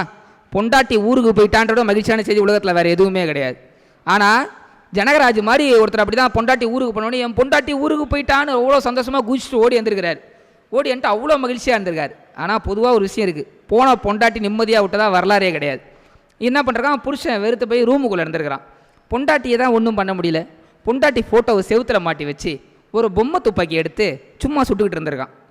அப்போ கரெக்டாக மனைவி அங்கேருந்து கால் பண்ணிருக்காங்க. கால் பண்ணி என்ன பண்ணிக்கிட்டு இருக்கீங்க அப்படின்னு கேட்டிருக்காங்க. நம்மால் சுட்டான், அது குண்டு எங்கேயோ போய் அடிச்சுது, இவன் அழகாக சொன்னான் ஐ மிஸ் யூ டி செல்லம் அப்படின்னு இருக்கிறான். இது போன்ற சின்ன சின்ன விஷயங்களை கற்றுக்கொள்ள வேண்டும்ன்றது தான் நம்ம உண்மையிலேயே வாழ்க்கையில் எப்பயுமே சுதாரணமாக இருக்கணும். உண்மையிலேங்க இங்கே வந்திருக்கக்கூடிய எல்லாருக்குமே நான் சொல்லக்கூடிய விஷயம் என்னென்னா, உங்களுக்கு எல்லாம் தெரியாத நான் எதுவும் சொல்ல போகிறதில்ல. இருந்தாலுமே எனக்கு உண்மையிலேயே ஐயா துரை ஐயா கிட்ட நான் வியந்து பார்த்த விஷயம், காலையிலேருந்து ஐயா அவ்வளோ செய்திகள் எனக்கு தெரியாத நிறைய செய்திகள், ஒரு திரைப்படம் சம்மந்தப்பட்ட பின்னணி விஷயங்கள்லேருந்து அவ்வளோத்தையும் சொல்லும்போது அவட்ட நான் வியந்த விஷயம் என்னென்னா, ஒவ்வொன்றுத்தையும் சொல்லிவிட்டு உங்களுக்கு தெரிஞ்சிருக்கும் நான் ரிமைண்ட் பண்ணுறேன், ஞாபகப்படுத்துகிறேன் அப்படின்னு தான். எனக்கு உண்மையிலே தெரியுமா தெரியாதுன்னு அவர் கேட்கல. ஆனால் உங்களுக்கு தெரிஞ்சிருக்கும், உங்களுக்கு படிச்சிருப்பீங்க, தெரிஞ்சிருக்கோன்னு சொன்னார். இது போன்று எப்பயுமே வித்தியாசமாக வார்த்தைகளை கையாண்டா நம்ம வாழ்க்கையில் ஜெயிக்கலாம்ன்றதுக்கு ஐயாவே பெரிய உதாரணம். ஏன்னா 2 கடை பக்கத்தில் இருந்திருக்கு, 2மே ஸ்வீட் கடை. முதல் கடையில் எழுதி போட்டிருக்கான், எங்கள் கடை பாரம்பரியமான கடை, 50 ஆண்டுகள் பெயர் பெற்ற கடைன்னு. பக்கத்து கடையில் எழுதி போட்டிருக்கான் புது கடை, எங்கள் கடை நேற்று தான் திறக்கப்பட்டது, ஓல்டு ஸ்டாக்கே இல்லைன்னு எழுதி போட்டிருக்கிறான். பாருங்கள் எவ்வளோ பெரிய வித்தியாசமான எண்ணம். 2 ஜெராக்ஸ் கடை பக்கத்தில் இருந்திருக்கு, 2மே ஜெராக்ஸ் கடை. ஒரு கடையில் மட்டும் கூட்டம் கும்மி அடிச்சிருக்குது, இன்னொரு கடையில் யாருமே பார்க்கல. இந்த ஒரு கடையில் கூட்டமாக இருக்குது பார்த்தீங்களா, என்னடா பண்ணுறான்னு பார்த்தா இங்கேயும் ₹1 தான் ஜெராக்ஸ் காப்பி, அங்கேயும் ₹1 தான். ஆனால் இந்த ஜெராக்ஸ் கடைக்கு வாசலில் எழுதி போட்டிருக்கான், இங்கு தமிழ், இங்கிலீஷ், ஹிந்தி, மலையாளம் உட்பட அனைத்து மொழிகளிலும் ஜெராக்ஸ் எடுத்துடப்படும்னு போட்டிருக்கான். ஜெராக்ஸுக்கு என்ன மொழி, அது வச்சா வரப்போகுது. ஆனால் பாருங்கள் ஒரு சின்ன வார்த்தை எவ்வளோ பெரிய வெற்றியை கொடுத்துருக்கிறது. ஒரு சமையல் புத்தகம் யாருமே வாங்கலை, சமைத்து பாருன்னு இப்போ தலைப்பு, யாருமே வாங்கலை. பதிப்பகங்காரம் பார்த்தான், என்னடா பண்ணுறது மண்டியை பிச்சுக்கிட்டு சரி நல்ல ஒரு கலர்ஃபுல்லாக அட்டைப்படத்தை போடுவோம், நல்லா கலராக போட்டு அட்டைப்படத்தை போத்தான். அப்பயும் யாரும் வாங்கின மாதிரி தெரில. வெறுத்து போனவன் என்ன பண்ணுறான், தலைப்பை மாற்றி வச்சுருக்கிறான். சமைத்து பாருன்னு இருந்துச்சு பார்த்தீங்களா, அதை தூக்கி போட்டு 18 வயது பெண்கள் தெரிந்து கொள்ள வேண்டியது அப்படி தலைப்பை மாற்றி வச்சவொடனே அந்த புத்தகம் ஒரே வாரத்தில் 10 லட்சம் புக்கு விற்றுருக்கு. பதிப்பகங்காரம் ஆடி போயிட்டான். முன்னாடி ₹1 வாங்கலை, இப்போ அல்ல பிரிண்ட் போய்கிட்டே இருக்குது, எல்லாம் விற்றுக்கிட்டே இருக்குது, என்னன்னு ஒன்றும் புரியாமல் பார்த்துருக்குறான். அப்புறம் தான் கண்டுபிடிச்சானா, வாங்கினதெல்லாம் பொம்பளை பிள்ளை இல்லையா, அம்புட்டும் ஆம்பளை பசங்களாம். 18 வயது பெண்கள் தெரிந்து கொள்ள வேண்டியதுன்னு ஒன்று, ஐயோ அதில் ஏதோ இருக்கடான்னு நம்ம பயிலகெல்லாம் வாங்கியிருக்கிறாங்க. அப்படின்னா ஒரு சின்ன வார்த்தை எவ்வளோ பெரிய வெற்றியை கொடுத்துருக்குது. இவ்வளோ ஏன் நம்ம பீச்சுக்கு போயிருப்போம், பீச்சில் பூ விற்கிற பெண்களுடைய அந்த டாக்டிக்ஸை பார்த்துருக்கீங்களா? அவங்க நுட்பத்தை நீங்கள் அதில் ரொம்ப வியக்கலாம். இப்போ ஜோடியாக உட்காந்துருக்கவங்க தான் பூ விற்கிற பெண்ணுக்கு டார்கெட். அந்த பொண்ணு அவ்வளோ அழகாக சமாளிக்கும். எப்படி தெரியுமா, அந்த பூ எடுத்துகிட்டு போவோம், அங்கே உட்காந்துருக்கிறது பார்ப்போம். புருஷன் கொண்டாட்டி நல்லாவே தெரியும், ஏன்னா 40+ இருப்பாங்க வயசு. ஆனால் கூச்சமே இல்லாமல் போயிட்டு அந்த ஆண்கிட்ட சொல்லுவா, ஏங்க உங்கள் காதலிக்கு பூ வாங்கி கொடுங்க அப்படின்னு. காதலின்ன உடனே அவனுக்கு ஒரு வெக்க வரும், அவங்களுக்கு ஒரு வெக்க வரும், உடனே அந்த பூ வாங்கிடுவாங்க. அந்த மாதிரி லவ்வர் 2 பேர் லவ் பண்ணுற பசங்க உட்காந்துருப்பாங்க, சின்ன வயசு பார்த்தாலே தெரியும். அவங்ககிட்ட போயிட்டு தம்பி உங்கள் சம்சாரத்துக்கு பூ வாங்கி கொடுக்கறது அப்படின்னு சொன்ன உடனே அவனும் வைக்கப்பட்டு அங்கே 2 பேரும் ரொமான்டிக் இதெல்லாம் வாங்கிடுவாங்க. என்ன தெரியுமா, இந்த உலகத்தில் எந்த ஆணும் தன்னுடைய காதலியை மனைவி இல்லைனும் மனைவியை காதலி இல்லைன்னு சொல்ல முடியுமா?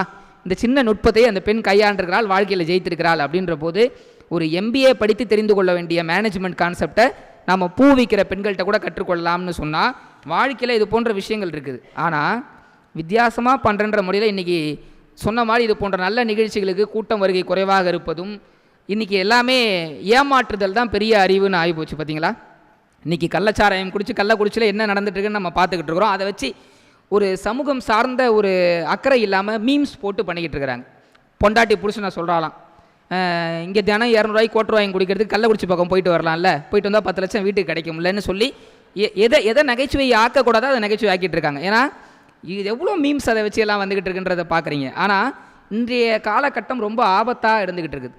யார் அறிவாளி யார் முட்டாள்னு தெரியாமையே வாழ்க்கையை ஓடிக்கிட்டு இருக்குது. இப்படிதான் 2 முதலாளிக்குள்ள சண்டை. உலகத்திலே படும் முட்டாள் ஏன் வேலைக்காரனான்னு 2 முதலாளியும் மாறி அடிச்சுக்கிறாங்க. நமக்குள்ளே ஏன் சண்டை, போட்டியே வச்சுருவோம் அப்படின்ட்டு முதலாளி வேலைக்காரனை கூப்பிட்றாரு. அவன் பவ்யமாக வந்து ஐயா சொல்லுங்க ஐயா அப்படின்ட்டுருக்காரு. இவன் சொல்லிருக்கிறாரு 10 பைசா கொடுத்து போயிட்டு இனோவா கார் வாங்கிட்டு வான்ருக்காரு. அவனும் வாங்கிட்டு கம்முன்னு போயிடுறான். போன உடனே ரெண்டாவது முதலாளிகிட்ட சொல்கிறாரு, 10 பைசா கொடுக்குறேன், அது செல்லுமா செல்லாதான்னு கூட தெரியாது, போகிறான் பத்தியா, இவன் தானே முட்டா பையன் இருக்கிறார். அதுக்கு ரெண்டாவது முதலாளி சொல்கிறாரு, ஒரு நிமிஷம் பொறு, நான் ஏன் வேலைக்காரனை கூப்பிட்றேன்ட்டு. அவன் அதை விட பவ்யமாக வந்துட்டு ஐயா சொல்லுங்க ஐயா அப்படின்ட்டுருக்கிறான். வீட்டில் போயிட்டு நான் இருக்கணான்னு பார்த்துட்டு வா அப்படின்ட்டுருக்காரு. அவனும் சரிங்கயான்ட்டு போயிருக்கிறான். வீட்டில் போயிட்டு நான் இருக்கணான்னு பார்த்துட்டு வர சொல்கிறேன், அதையும் ஊன்ட்டு போகிறான் பத்தியா, அப்போ இவன் தானே முட்டா பையன். உடனே முதலாளி ஒத்துக்கிட்டார். நடுவில் இந்த 2 வேலைக்காரனும் மீட் பண்ணிக்கிறான். 2 பேரும் சொல்கிறான், என் முதலாளி மாதிரி முட்டா பையிலே கிடையாதுன்னு 2 பேரும் மாறி மாறி சொல்லிக்கிறானுங்க. எதை வச்சுரா சொல்கிறேன்னு கேட்கும்போது முதல் வேலைக்காரன் சொல்கிறான், லூசு பைய 10 பைசா கொடுத்து கார் வாங்கிட்டு சொல்கிறான், இன்றைக்கி ஞாயிற்றுக்கிழமை கடை இருக்குமா அப்படின்ட்டுருக்கிறான். ரெண்டாவது வேலைக்காரன் சொல்கிறான், அவராது மறந்து போய் சொல்லிருப்பாரு, என் முதலாளி இருக்காம்போது அதை விட முட்டா பைய வீட்டில் போயிட்டு நான் இருக்கணான்னு பார்த்துட்டு வர சொல்கிறான், அவன் கையில் தான் ஃபோன் இருக்குல்ல, ஃபோன் பண்ணி தெரிஞ்சுக்கலாம்ல அப்படின்ட்டுருக்கிறான். பாருங்கள், இது போல் தான் இன்றைக்கி வாழ்க்கையே ஓடிக்கிட்டு இருக்குன்றது தான் உண்மை. இன்றைக்கி எல்லாமே பணம் சார்ந்து ஓடிக்கிட்டு இருக்கிறாங்க. ஒரு பையன் என்ன பண்ணுறான், ஒரு ஓவிய கண்காட்சிக்கு போயிருக்கான். அங்கே அழகான ஒரு ஓவியம், ஜமீன்தார் ஓவியம் இருந்திருக்கு. நிறைய ஓவியங்கள் இருந்திருக்கு, அதில் அந்த ஜமீன்தார் ஓவியம் அவனுக்கு ரொம்ப பிடிச்சிருக்குது. போயிட்டு இது எவ்வளோ விலைன்னு கேட்கும்போது 1500 ரூபான்னு இருக்காங்க. அன்றைக்கி அவன்கிட்ட அந்த 500 ரூபாய் இல்லை. சரி, அடுத்த வாரம் வரும்போது வாங்கிப்போம் அப்படின்ட்டு அந்த 500 ரூபா அடுத்த வாரம் ரெடி பண்ணிட்டு அதே கண்காட்சிக்கு போகிறான். அந்த ஜமீன்தார் ஓவியம் அங்கே இல்லை, யாரோ வாங்கிட்டாங்க. இவனுக்கு ரொம்ப வருத்தம், நம்ம வாங்கணும்னு நினச்சோம், யாரோ வாங்கிட்டாங்கன்ட்டு. ஒரு மாதம் கழித்து இவன் ஃப்ரெண்டு வீட்டுக்கு போகிறான். இவன் ஃப்ரெண்டு வீட்டுக்கு ஹாலில் இவன் வாங்கணும்னு நினச்ச ஜமீன்தார் ஓவியத்தை வாங்கி அங்கே மாட்டி வச்சுருக்கிறாங்க. இவனுக்கு ரொம்ப சந்தோஷம், நம்ம வாங்கணும்னு நினச்சோம், நம்மளால் முடியல, பரவாயில்ல, யாரோ வாங்கிறதுக்கு நம்ம ஃப்ரெண்டு வாங்கியிருக்கிறான் அப்படின்ட்டு சரி நம்ம காட்டிக்காமல் கேட்போன்ட்டு ஃப்ரெண்டு உள்ளேருந்து வந்தவொடனே கேட்டிருக்கிறாரு, மச்சான் இவர் யார்ரா அப்படின்னு அவன் கேட்டிருக்கிறான். அதுக்கு அவன் சொல்லியிருக்கான், இவர் எங்கள் தாத்தாடா, அந்த காலத்தில் பெரிய ஜமீன்தார் அப்படின்னானா. அப்போ நம்மால் நினச்சிருக்கான், அன்றைக்கி மட்டும் 500 ரூபா இருந்தால் அவர் ஏன் தாத்தாவாயிருப்பார் அப்படின்னு. இன்றைக்கி பணம் இப்படி தான் போயிட்டுருக்க சூழலில் இன்றைக்கி எல்லாமே இப்படி தான் இருக்குது. இன்றைக்கி எல்லாருமே ஏமாற்றக்கூடிய ஆடு ஆகிப்போச்சு. கடவுளே ஏமாத்துறான் தெரியுமா நீங்கள் மனுஷன். யமன் ஒரு நாள் பூமிக்கு வந்தார். இது ஒரு கற்பனை கதை தான். யமன் ஒரு நாள் பூமிக்கு வந்தார். வந்தவர் என்ன பண்ணுறாரு, ஒரு வீட்டுக்குள்ளே போயிருக்கார். மா இன்றைக்கி நீ உன் பேர் தான் இருக்குது, வா, உன் பேர் தானே கற்பகம், வா மேலே போகலாம் அப்படின்ட்டுருக்காரு. அதுக்கு அந்த அம்மா சொல்கிறதுக்கு, சுவாமி நீங்கள் இவ்வளோ தூரம் டயர்டில் வந்திருப்பீங்க, ஒரு நிமிஷம் உட்காருங்க, பூஸ்ட்டு போட்டு கொடுக்குறேன், குடிச்சிட்டு போகலான்னு. சரி நீ அம்மனும் உட்காந்துருக்காரு. இந்த அம்மா பூஸ்ட் எடுத்துகிட்டு வந்து மயக்க மருந்து கலந்து போய் கொடுத்துருச்சு. இது தெரியாமல் குடித்தேன் அம்மன் என்ன பண்ணிட்டாரு, மயக்கம் போட்டு வேண்டார். இந்த அம்மா ரொம்ப சாமர்த்தியமாக பக்கத்தில் புக்கு இருந்திருக்கு, அந்த புக்கு எடுத்துருக்குது. இந்த அம்மா பேர் கற்பகம், அதான் பேராக இருந்திருக்குது. ரொம்ப சாமர்த்தியமாக அடிச்சுட்டு கடைசி பேராக எழுதிட்டு அங்கே வச்சுட்டு கம்முன்னு உட்காந்துக்குச்சு. இப்போ ஒரு 2 மணி நேரம் கழித்து மயக்கத்தில் இருந்த எம்மன் ஏஞ்சிருக்கிறார். எத்தனையோ வீட்டுக்கு போனோம்மா, வரமாட்டேன்னு வாங்க, நான் அடித்து எழுதிட்டு போயிடுவேன், ஆனால் இது வரைக்கும் என்னை யாருமே இந்த மாதிரிலாம் காப்பி கொடுத்து பூஸ்ட்டு கொடுத்துலாம் கவனிச்சது கிடையாது, நீ தான் கொடுத்து கவனிச்சிருக்க, எனக்கு ரொம்ப சங்கடமாக இருக்கும், ஒன்று எப்படிமா நான் மேலே கூப்பிட்டு போகிறது, வேணா நான் ஒன்று பண்ணுறேன், எப்பயும் இந்த புக்கில் ஃபஸ்ட்லேருந்து வருவேன், இப்போ உனக்காக நான் லாஸ்ட்லேருந்து வரேன் அப்படின்னா. அப்படியா லாஸ்ட்டில் யார் பேர் இருக்குது, அந்த அம்மா பேர் தான் இருக்குது. இதான் விதி தான், ஒன்றும் பண்ண முடியாது அப்படின்றதுக்கு தான். உண்மையிலே ஐயா சொன்னார், அட்வொகேட் ஃபீல்ட்லேருந்து ஒரு பட்டிமன்ற பேச்சாளராக காலம் வந்திருக்கிறாருன்னு. எங்கள் துறையில் எவ்வளோ பிரச்சனை, எவ்வளோ சமாளிக்க வேண்டியது இருக்குது, எவ்வளோ ஏமாற்ற வேண்டியது இருக்குது. நான் வக்கீலான புதுசில் ஒரு பில்டப் பண்ணோம்ல, யாரும் நம்மளை நம்பி வர மாட்டாங்க. வக்கீலான புதுசில் ஆஃபீஸ் போடணும், ஆஃபீஸ்லாம் போட்டு புது லேண்ட்லைன் வாங்கி வச்சு லேப்டாப்பு வாங்கி வச்சு எல்லாம் வச்சுட்டு உட்காண்ட்ருந்தேன். யாராவது வராங்களான்னு எட்டி பார்த்துக்கிட்டே இருந்திருப்பேன்.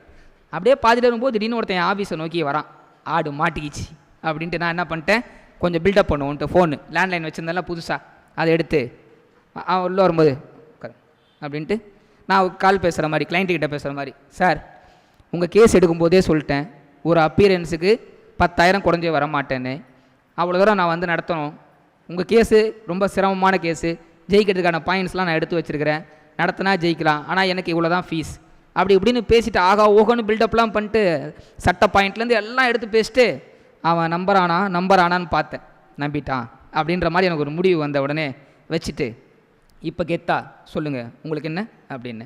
நீங்கள் பேசிகிட்டு இருந்தீங்களே லேண்ட்லைன் ஃபோன், அதுக்கு கனெக்ஷன் கொடுக்க வந்தவன் நான். எவ்வளோ வாழ்க்கை பாருங்கள், எவ்வளோ பிரச்சனைகளை தாண்டி வரணும். இது வாழ்க்கையே பிரச்சனையாக தான் இருக்குது. ஒன்றும் இல்லைங்க, ஆப்பிள் ஐஃபோன் வாங்கினேன். ஆப்பிள் ஐஃபோன் உங்களுக்கு தெரியும், அது வந்து 1 லட்ச ரூபாய்க்கு மேலே இப்போ விற்றுக்கிட்டு இருக்குது. வாங்கி கெத்தாக வாங்கி வச்சுக்கிட்டு இருந்தேன். வாங்கி வச்சுக்கிட்டு இருக்கும்போது திடீர்னு என்ன ஆகி போச்சு, தொலைஞ்சு போச்சு. இது அதுக்கப்புறம் வாங்கின ஃபோன் தொலைஞ்சு போனோடனே நான் வருத்தத்தில் இருக்கிறேன். எங்கள் சொந்தக்காரர் மாமா ஊர்லேருந்து கிளம்பி வந்துட்டார் இதுக்காக. மாப்பிள்ளை சொல்லுங்கள் மாமா.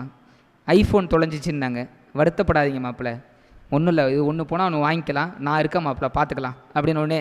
சே, என்ன ஒரு ஆறுதல் சொல்கிறாரு, இப்படி ஆறுதல் சொல்கிறதா 4 பேர் இருக்கணுமேனு சொல்லி, சரி மாமா விடுங்க பார்த்துக்கலாம், தைரியம் ஆகிட்டேன், ஒரு பார்த்துக்கலாம் அப்படின்றேன். சரி மாப்பிள்ளை, அந்த ஆப்பிள் ஐஃபோன் தான் தொலைஞ்சு போச்சு, இந்த சார்ஜர் சும்மா தானே வச்சுருப்பீங்க, அந்த சார்ஜரை கொடுங்கன்னு கேட்டிருக்காரு. இதுக்காக தான் அங்கேருந்து கிளம்பி வந்திருக்கிறாரு. அப்படின்னா இப்படிப்பட்ட நபர்கள் மத்தியில் நம்ம வாழ்ந்துக்கிட்டு இருக்கிறோம். இன்றைக்கி வாழ்க்கையே எல்லாமே சிக்கலாக இருந்துகிட்டு இருக்கு. சரி, நாட்டை எடுத்துக்கோங்க, நாட்டில் எவ்வளோ பிரச்சனைகள். ஏன்னா ஒருத்தன் என்ன பண்ணுறான், சொர்க்கத்துக்கு போயிருக்கிறான். சொர்க்கத்துக்கு போனோடனே இங்கே இதே மாதிரி நிறைய கடிகாரங்கள்லாம் மாட்டி வச்சுருக்கிறாங்க. இவனுக்கு ஒன்றும் புரியல. சில கடிகாரம் வந்து ஓடுது, சில கடிகாரம் அப்படியே நிற்குது. இவனுக்கு ஒன்றும் புரியாமல் போய் கேட்டிருக்கான், இது என்ன இவ்வளோ கடிகாரங்கள் இருக்குது அப்படின்னு.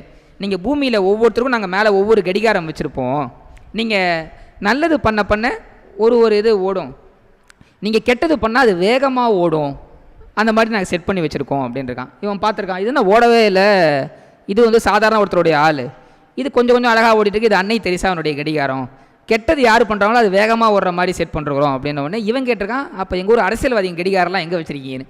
அதுதான் எங்கள் ரூமில் நாங்கள் ஃபேனாக வச்சுருக்குறோம் அப்படின்ச்சான். இன்றைக்கி இது போன்ற மத்தியில் நம்ம வாழ்ந்துக்கிட்டு இருக்க சூழலில் இன்றைக்கி எல்லாமே வணிகமயமாகவும் ஒரு பிரச்சனைக்குரிய இதுவாகும் போது இது போன்ற நகைச்சுவை மன்றங்கள் ஒரு பெரிய நமக்கு மருந்து. இன்றைக்கி பள்ளிக்கூடம் எடுத்துக்கோங்களேன். ஒரு காலத்தில் உங்களுக்குலாம் தெரியும், நீங்களாம் எப்படி பள்ளிக்கூடம் சேர்ந்தீங்க, தலையை சுற்றி காதை தொட்டு ஸ்கூலில் சேர்த்தோம். இப்போ எப்படி பண்ணுறாங்க, ஊரை சுற்றி கடனை வாங்கி ஸ்கூலில் சேர்த்துக்கிட்டு இருக்கிறாங்க. அதில் பார்த்தீங்கன்னா ஆர்கானிக் பள்ளிக்கூடத்தில் சொல்லியிருக்கான், நார்மல் கிளாஸா ஆர்கானிக் கிளாஸா. அது என்னங்க ஆர்கானிக் கிளாஸு அப்படின்னா, ஒன்றும் இல்லை, மரத்தடியில் உட்காந்து பாடம் நடத்துவோம், அது ஆர்கானிக்கா. அதை விட கொடுமை எல்லா பள்ளிக்கூடத்துலையும் சொல்கிறாங்க, ஸ்கூலில் நீங்கள் தான் இங்கே தான் வந்து ட்ரெஸ்ஸு வாங்கணும், இங்கே தான் புக்கு வாங்கணும், இங்கே தான் எல்லா பொருளும் வாங்கணும். சரி, எல்லாம் வாங்குறவங்க இந்த படிப்பு, அதுக்கு நீங்கள் வெளில டியூஷன் வச்சுக்கோங்க அப்படின்ற போது இது போன்ற சூழலில் இன்றைக்கி இன்ஜினியரிங் படிக்கக்கூடிய மாணவர்கள் பார்த்திங்கன்னா பல லட்ச ரூபா செலவு பண்ணி பண்ணுறாங்க. ஆனால் ஒரு 8000 சம்பளத்துக்கும் 10,000 சம்பளத்துக்கும் நீங்கள் நிறைய பேர் வேலை பண்ணிக்கிட்டு இருக்காங்க. அப்படின்னா ஆற்றல்கள் இல்லை. இது போன்ற இடங்களுக்கு வந்து 4 பெரிய மனிதர்களோட பேச்சு அனுபவங்கள் கேட்டுக்கிட்டால் தான் வாழ்க்கையில் இது பண்ண முடியும். பொதுவாக 3 நாட்டுக்காரனுக்குள்ளே போட்டி நடந்திருக்குது. 500 அடி தோன்றிருக்கிறாங்க பள்ளம் சைனா நாட்டில். தோணுனோடனே ஈபி வந்திருக்குது. அப்போ சைனாக்காரன் சொல்லியிருக்கான், நாங்கள் அப்பொழுதே கரண்ட்டு கண்டுபிடிச்சிருக்கணும்னு. ஜப்பான் நாட்டுக்காரன் தோன்றிருக்கான் 500 அடி. தோணுனோடனே டெலிஃபோன் இது ஒயர் வந்திருக்குது, நாங்கள் அப்பொழுதே டெலிஃபோன் கண்டுபிடிச்சிருக்கிறோம்னா. நம்மால் இந்தியன் தோணுனா 500 அடி ஒன்றும் வரல, 1000 அடி தோணுனா ஒன்றும் வரல, சும்மா அடிச்சு விடுவோம் அப்படின்ட்டு நாங்கள் அப்பொழுதே ஒயர்லெஸ் கண்டுபிடிச்சிருக்கிறோம் அப்படின்னானா. இது போல தான் உடான்ஸ் அடித்து ஓட்டிக்கிட்டு இருக்க சூழலில் இது போன்ற ஆற்றல்கள் பிரித்து கொள்ள வேண்டும். இன்றைக்கி வந்து நிறைய இடங்களில் நம்ம தமிழ் சூழலே குழந்தைகள் வந்து தமிழ் பேச மறுக்கிறாங்க அப்படின்றத நம்ம பார்க்குறோம். ஏன்னா டிஸ்கவரி சேனலில் தமிழ் வந்துருச்சு, ஹிந்து பேப்பரில் தமிழ் வந்துருச்சு, ஆப்பிள் ஃபோனில் கூட தமிழ் வந்துருச்சு. ஆனால் தமிழன் வாயில் மட்டும் தமிழ் வருவனா அப்படின்னு உட்காந்துருக்குது. அன்றைக்கி ஆங்கில நாட்டுக்காரன் வந்து நாட்டில் ஆண்டான், இன்றைக்கி நம்ம நாக்கில் ஆண்டிக்கிட்டு இருக்கான். பேசும்போதே 4 வார்த்தை இங்கிலீஷு, 2 வார்த்தை தமிழ்.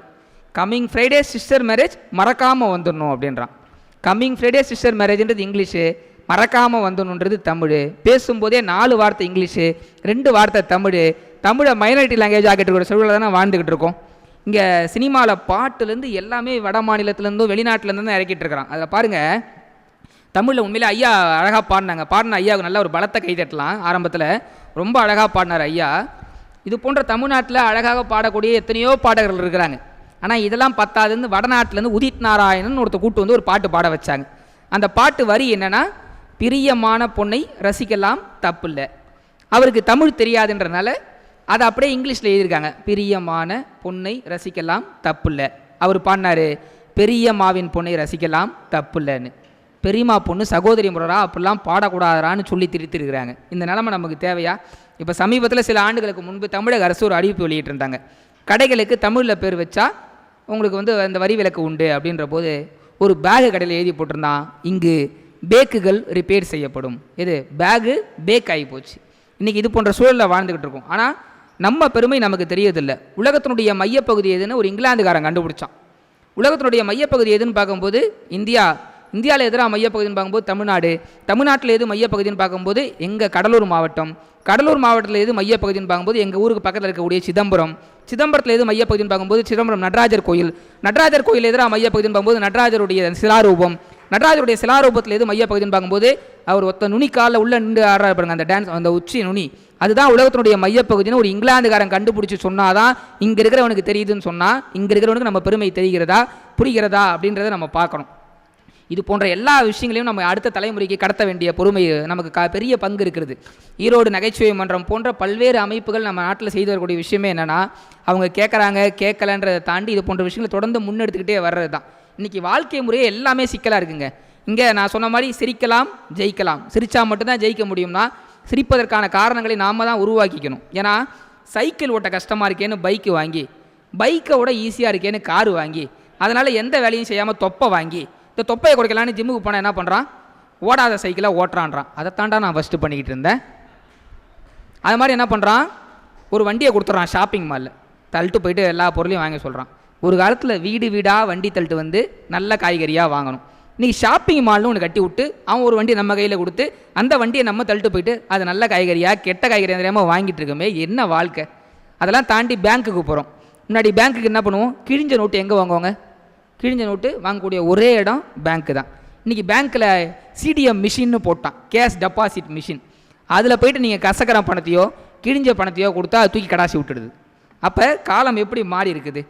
இன்றைக்கி வாழ்க்கை முறையில் பணம் சார்ந்து ஓடிக்கிட்டு இருக்காங்க. காலைல ஏஞ்ச உடனே தொப்பையை குறைக்க ஒன்றா பணக்காரன், பால் வாங்க ஒன்றா மிடில் கிளாஸ், தண்ணி பிடிக்க ஒன்றா ஏழை, நகையை வாங்கி வீட்டில் வச்சா பணக்காரன், நகையை வாங்கி பேங்க்கில் வச்சா மிடில் கிளாஸ், நகை கடையிலே இருக்கட்டும் அப்படின்னா ஏழை, ட்ரெஸ்ஸை எடுத்துகிட்டு விலையை பார்த்தா பணக்காரன், விலையை பார்த்து தான் ட்ரெஸ்ஸே எடுத்தா அவன் தான் ஏழை. இருக்கிறவனுக்கு சொத்து பிரச்சனை, இல்லாதவனுக்கு சோத்து பிரச்சனை. ஆக எல்லாத்துக்கும் சொத்து ஏதோ ஒரு பிரச்சனை இருந்துக்கிட்டு இருக்குது. அதெல்லாம் தாண்டி 13 ரூபா 41 பைசா அக்கௌண்ட்டில் வச்சுக்கிட்டு ஆப்பிள் ஐஃபோன் என்ன விலைன்னு தேடிக்கிட்டு இருப்பான். இது போன்ற காலத்தில் நம்ம வாழ்ந்துக்கிட்டு இருக்கும்போது நீங்கள் எப்படி இருந்தாலும் இந்த உலகம் நம்மளை வந்து நெகட்டிவிட்டியை தள்ளிக்கிட்டே இருக்கும். அது நம்ம அனுமதிக்கவே கூடாது. குண்டாக இருந்தால் என்னங்க குண்டாக இருக்கீங்க, கொலஸ்ட்ராலா அப்படின்வான். ஒல்லியாக இருப்பீங்க, என்னங்க ஒல்லியாக இருக்கீங்க, சுகரா அப்படின்வான். கோவமாக இருப்போம், என்னங்க கோவமாக இருக்கீங்க, ப்ரெஷரா அப்படின்வான். ஆணியே பிடுங்க வேணாம், அமைதியாக இருப்போம், என்னங்க அமைதியாக இருக்கீங்க, ஏதாவது பிரச்சனையா அப்படின்றான். அப்போ எப்படி இருந்தால் தான் நம்ம நல்லா என்ன விஷயம்னு பாருங்கள். எப்படி இருந்தாலும் இந்த உலகம் நம்மளை இது பண்ணும். காலைல ஏஞ்ச உடனே கோழி மாதிரி ஏஞ்சி காக்கா மாதிரி குளிச்சுட்டு குரங்கு மாதிரி லபக்கு லபக்குன்னு தின்ட்டு குதிரை மாதிரி ஆஃபீஸில் ஓடி அங்கே மேனேஜர்கிட்ட ஆந்தியா கத்தி மாடா முச்சி வீட்டில் பொண்டாட்டிக்கிட்ட மாட்டிக்கிட்டு கரடியாக கத்தி நாயாக குலைச்சி நைட்டு எரும மாடு மாதிரி சாப்பிட்டு மல்லாக்கப்படுத்தி தூங்குறதுக்கு பேர் ஒரு வாழ்க்கை. அதை தான் இன்றைக்கி நிறைய பேர் வாழ்ந்துக்கிட்டு இருக்காங்கன்ற போது அதுலேருந்து மீண்டு இப்படி வரணும். ஏன்னா நீங்கள் வாழ்க்கை ஒரு வட்டம்ன்றது வீட்டை வச்சே கண்டுபிடிச்சிடலாம். ஏன்னா பார்த்தீங்கன்னா கற்பாம்பூச்சிக்கு எலியை கண்டா பயம், எலிக்கு பூனையை கண்டா பயம், பூனைக்கு நாயை கண்டா பயம், நாய்க்கு மனுஷனை கண்டா பயம், மனுஷனுக்கு அவன் மனைவியை கண்டா பயம், அவன் மனைவிக்கு கற்பாம்பூச்சியை கண்டா பயம். வாழ்க்கை ஒரு வட்டம்னு அதிலே நமக்கு சொல்லி கொடுத்துருக்குது. 100 கிலோ மூட்டை தூக்குறவனுக்கு அதை வாங்க சக்தி கிடையாது, அதை வாங்குறவனுக்கு அதை தூக்க சக்தி கிடையாது. அப்படின்னா இத்தனைக்கு மத்தியில் நம்ம வாழணும் அப்படின்னா ஒரு ஜென் தத்துவம் இருக்கிறது. ஒரு டீ குடிக்கிறியா, டீயை குடிக்காத, டீயாகவே நீ மாறு, டீயாகவே நீ வாழு அப்படின்னு சொல்லுவாங்க. ஒருத்தன் சொன்னான், 3 நாளாக எங்கள் வீட்டு பாத்ரூமில் தண்ணி வரல அப்படின்னு. அதுக்கு இன்னொருத்தன் சொன்னான், உனக்காவது 3 நாளாக உங்கள் வீட்டு பாத்ரூமில் தான் தண்ணி வரல, 3 நாளாக எனக்கு பாத்ரூமே வரல அப்படின்னு நான் ஒருத்தன். அடுத்தவனை பார்த்து நம்ம கொஞ்சம் இது பண்ணிக்கணும் அப்படின்றதான். மழை பெஞ்சிக்கிட்டு இருந்துச்சு. நான் ஒரு குழந்தைகிட்ட போயிட்டு கொடைக்குள்ளே வா குழந்தை அப்படின்னேன். அந்த குழந்தை சொல்லிச்சு, மழைக்குள்ளே நீங்கள் வாங்க அப்படின்ச்சு. அது மகிழ்ச்சியாக இருக்கிறத நம்ம வந்து எப்படி பண்ணிக்கிட்டு இருக்கோன்றதை பாருங்கள். எப்பொழுதுமே நம்ம சின்ன சின்ன துன்பத்தை கூட நினச்சி நம்ம இது பண்ணிக்கிறோம். ஒரு ஜோக்கை 2வது முறை கேட்டாலே நமக்கு சிரிப்பு வருதில்லை. ஆனால் ஒரு கஷ்டத்தை நம்ம திரும்ப திரும்ப நினச்சி நம்ம ஏன் நம்ம நெகட்டிவிட்டியை பரப்பிக்கணும். சார்லி சாப்ளின் தான் சொன்னார், இந்த உலகம் என்னை அழ வைத்தது, ஆனால் பதிலுக்கு இந்த உலகத்தை நான் சிரிக்க வைத்தேன்னு சொன்னார்னு சொன்னால், சார்லி சாப்ளின் இல்லாத கஷ்டம் நமக்கு வரப்போதா? எப்பயும் சிரிச்சுக்கிட்டு சந்தோஷமாக இருக்கணும். உண்மையிலே இந்த நேரத்தில் இவ்வளோ நேரம் நிறைய விஷயங்களை குட்டி குட்டியாக சொன்னாலும் கூட நிறைவாக ஒரு 4 விஷயத்தை சொல்லி என் பேச்சை நிறைவு செய்கிறேன். ஏன்னா ஐயா வந்து 60 முதல் 70 நிமிடங்கள் எடுத்துக்கொள்ள சொன்னார். ஒரு நல்ல பேச்சாளனுக்கு அழகு அப்படின்றது வந்து பக்கம் பக்கமாக பேசிகிட்டே இருக்கிறது கிடையாது. ஒரு அவை எதிர்பார்க்கும் போது அமர்ந்து விட வேண்டும். நீங்களாம் வயசில் மூத்தவர்கள், அடுத்து உங்களுக்கு உணவுக்கான விஷயங்கள் நிறைய இருக்குது. எனக்கு உண்மையிலே நான் இப்போ பேசின நிமிடங்கள் வரை நான் நல்லா பேசணுன்னா எனக்கு தெரியாது. உங்கள் முகத்தெல்லாம் பார்க்கும்போது நீங்கள் நல்லா ரசிக்கிறீங்கன்றனா நான் நல்லா பேசுகிறேன் அப்படின்றது தான் எங்கள் உண்மை. அப்படின்ற போது உங்கள் எல்லாருக்கும் நான் மீண்டும் ரொம்ப நன்றி தெரிவித்துக் கொண்டு, ஏன்னா இந்தியா ரொம்ப கருணை மிக்க ஒரு நாடு. உலகத்தில் பாகிஸ்தான் நமக்கு எதிரி நாடு. ஆனால் பாகிஸ்தானை சேர்ந்த 6 வயது குழந்தை, அந்த குழந்தைக்கு வந்து இதயத்தில் ஓட்டை. உலகத்திலே எங்கே கம்மி விலையில் சிகிச்சை அளிக்கிறாங்க அப்படின்னு பார்க்கும்போது உலகத்திலே கம்மி விலையில் சிகிச்சை தரக்கூடிய சிறப்பான சிகிச்சை தரக்கூடிய நாடு இந்தியா. இந்தியாவில் எங்கேன்னு பார்க்கும்போது தமிழ்நாடு, தமிழ்நாட்டில் எங்கேன்னு பார்க்கும்போது சென்னை. சென்னைக்கு வந்துட்டு அந்த குழந்தைக்கு 6 மாத காலம் நம்ம சென்னை ஹாஸ்பிட்டலில் தங்க வச்சு 6 மாத காலம் பண்ணி இதய மாற்று அறுவை சிகிச்சை செய்து அந்த குழந்தைய அனுப்புகிறாங்க. அனுப்பும்போது எல்லா பத்திரிகையாளர்களும் அந்த பாகிஸ்தான் குழந்தையினுடைய தந்தை 6 வயசு குழந்தையோட தந்தைகிட்ட போய் மைக்கு நீட்டி கேட்குறாங்க, இப்போ நீங்கள் எப்படி ஃபீல் பண்ணுறீங்கன்னு. அதுக்கு அந்த பாகிஸ்தான் குழந்தை சொன்ன பதில் தான் இந்தியா எப்படிப்பட்ட நாடு அப்படின்றதுக்கு சான்று. நாங்கள் அங்கிருந்து வரும்போது பாகிஸ்தானியராக வந்தோம், ஆனால் இங்கிருந்து செல்லும்போது இந்திய இதயங்களுடன் செல்கிறோம்னு சொன்னாங்கன்னு சொன்னால் இந்தியா அப்படிப்பட்ட அழகான மென்மையான ஒரு நாடு அப்படின்றது தான் உண்மை. ஏன்னா இங்கே அவ்வளோ சான்றோர்கள் இருக்காங்க. குன்றக்குடி பொன்னம்பல அடிகளார், அப்துல் கலாம் எப்படின்னு எத்தனையோ பேரை சொல்லிக்கிட்டே போகலாம். குன்றக்குடி பொன்னம்பல அடிகளார் ஏன் அவரை சொல்கிறேன் அப்படின்னா, இப்போ இருக்கிற குன்றக்குடி அடிகளார் அவருடைய துறவு வாழ்க்கைக்கு வந்ததுக்கப்புறம் அவங்க அம்மா வந்து ரொம்ப கெஞ்சுவாங்களாம். நீ சின்ன வயசில் கலர் கலராக ட்ரெஸ்ஸு போட்டுப்ப, ஒரு நாளைக்கு 3-4 ட்ரெஸ்ஸு போடுவேன், அவ்வளோ ட்ரெஸ்ஸு போடாதேன்னு சொல்லி நான் உன்னை வந்து சொல்லிக்கிட்டே இருப்பேன். இப்போ நீ துறவு வாழ்க்கைக்கு போக போகிறேன்னு தெரிஞ்ச உடனே என்னால் தாங்க முடியல, நீ தயவுசெய்து நீ இங்கே எத்தனை ட்ரெஸ் வேணால் போட்டுக்கோ அப்படின்னாராம். ஆனால் அதை மீறி துறவு வாழ்க்கைக்கு வந்தவர் அவங்க அம்மானா அவருக்கு அவ்வளோ பிடிக்குமா. ஏன்னா முற்றும் திறந்துள்ளோட துறக்க முடியாத உறவு தாய் உறவு அப்படின்னு சொல்லுவாங்க. அப்படிப்பட்ட அம்மா இறந்த பொழுது அம்மா அவருடைய சிதலத்துக்கு தீ முட்டை அவர் போகலை. அவர் எங்கே தெரியுமா போயிருந்தார்? அம்மா இறந்து அந்த இறுதி அஞ்சலி நிகழ்வுகள் நடந்து கொண்டிருக்கும் போது அங்கே போகாமல் அவங்க ஆதீனம் சார்பாக கட்டிய ஒரு பள்ளிக்கூடத்தினுடைய தொடக்க வகுப்பறைக்கு குத்துவிளக்கு ஏற்ற போனார். அதுக்கு அவர் சொன்னார், ஒருவேளை எங்கள் அம்மாவனுடைய உதலுக்கு நான் தீ மூட்டி இருந்தால் கூட மகிழ்ந்திருக்க மாட்டார்கள். ஒரு பள்ளிக்கூடத்தில் இத்தனை பேர் படிக்கக்கூடிய குழந்தைகளுக்கு இலவசமாக கொடுக்கக்கூடிய ஒரு குழந்தைக்கான தொடக்க விழாவுக்கு நான் குத்துவிளக்கு ஏற்றுவதில் ரொம்ப சந்தோஷப்பட்டேன் அப்படின்னு சொன்னாராம். இப்படிப்பட்ட மனிதர்கள் வாழ்ந்திருக்கக்கூடிய இந்த நேரம். ஏன்னா ஒரு டைட்டானிக் கப்பல் உங்களுக்கு தெரியும். டைட்டானிக் கப்பல் கவுந்ததை பற்றி 2 ஓவியங்கள் ரொம்ப பிரபலமாக அந்த நேரத்தில் பேசப்பட்டுச்சு. டைட்டானிக் கப்பலை 2 ஓவியமாக ஒருத்தர் வரைஞ்சிருந்தார். பெரிய டைட்டானிக் கப்பல் முழுகுகிறது.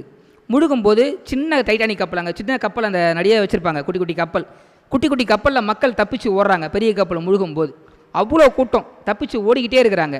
அப்போ ஒரு கர்ப்பிணி தப்பிச்சு ஓடிக்கிட்டே இருக்கிறாங்க. அதுக்கு பக்கத்தில் எழுதி போட்டிருந்தான், இது இயற்கையின் பலம், மனிதனின் பலவீனம் அப்படின்னு எழுதி போட்டிருந்தான்.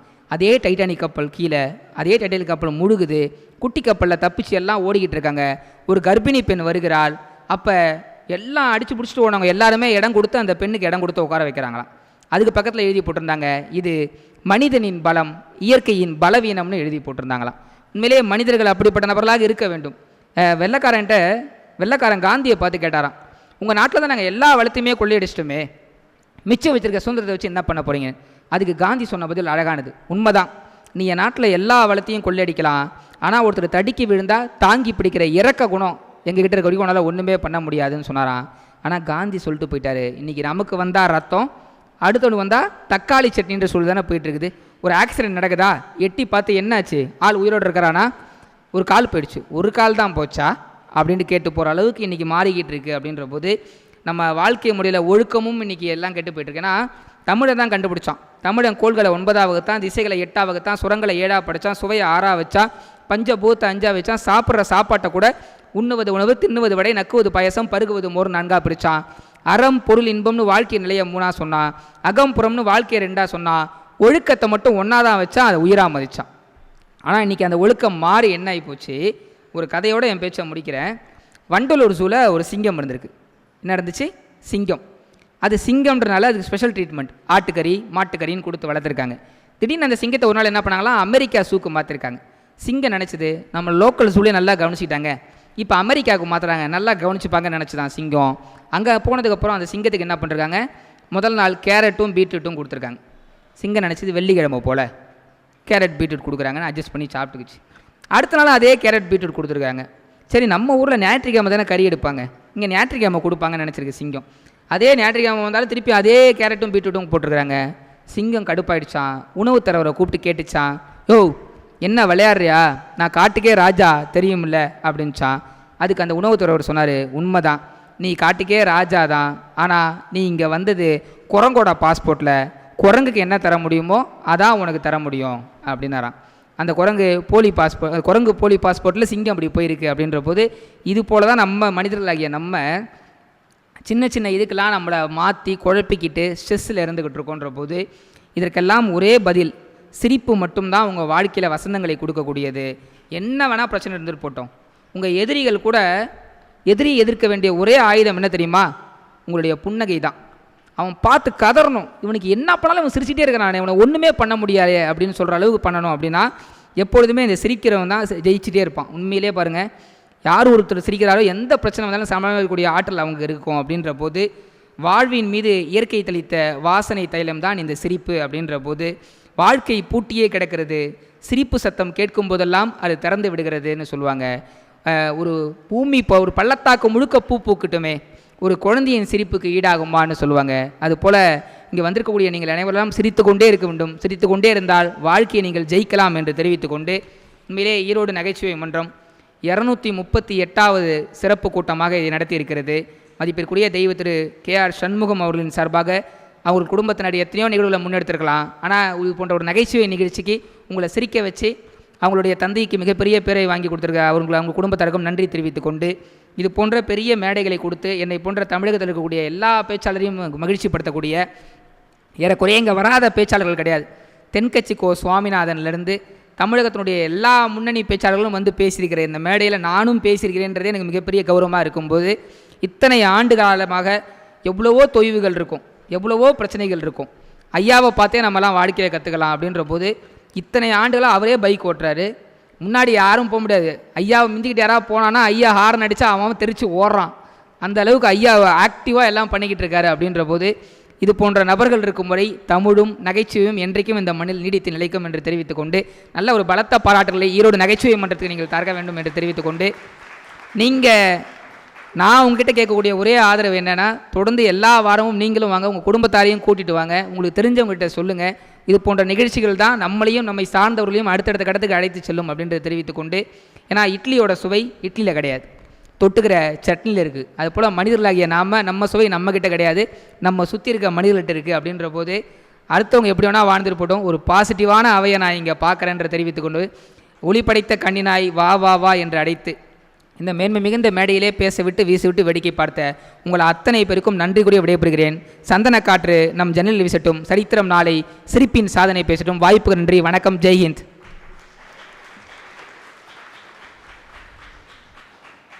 ஒரு முக்கிய அறிவிப்பு.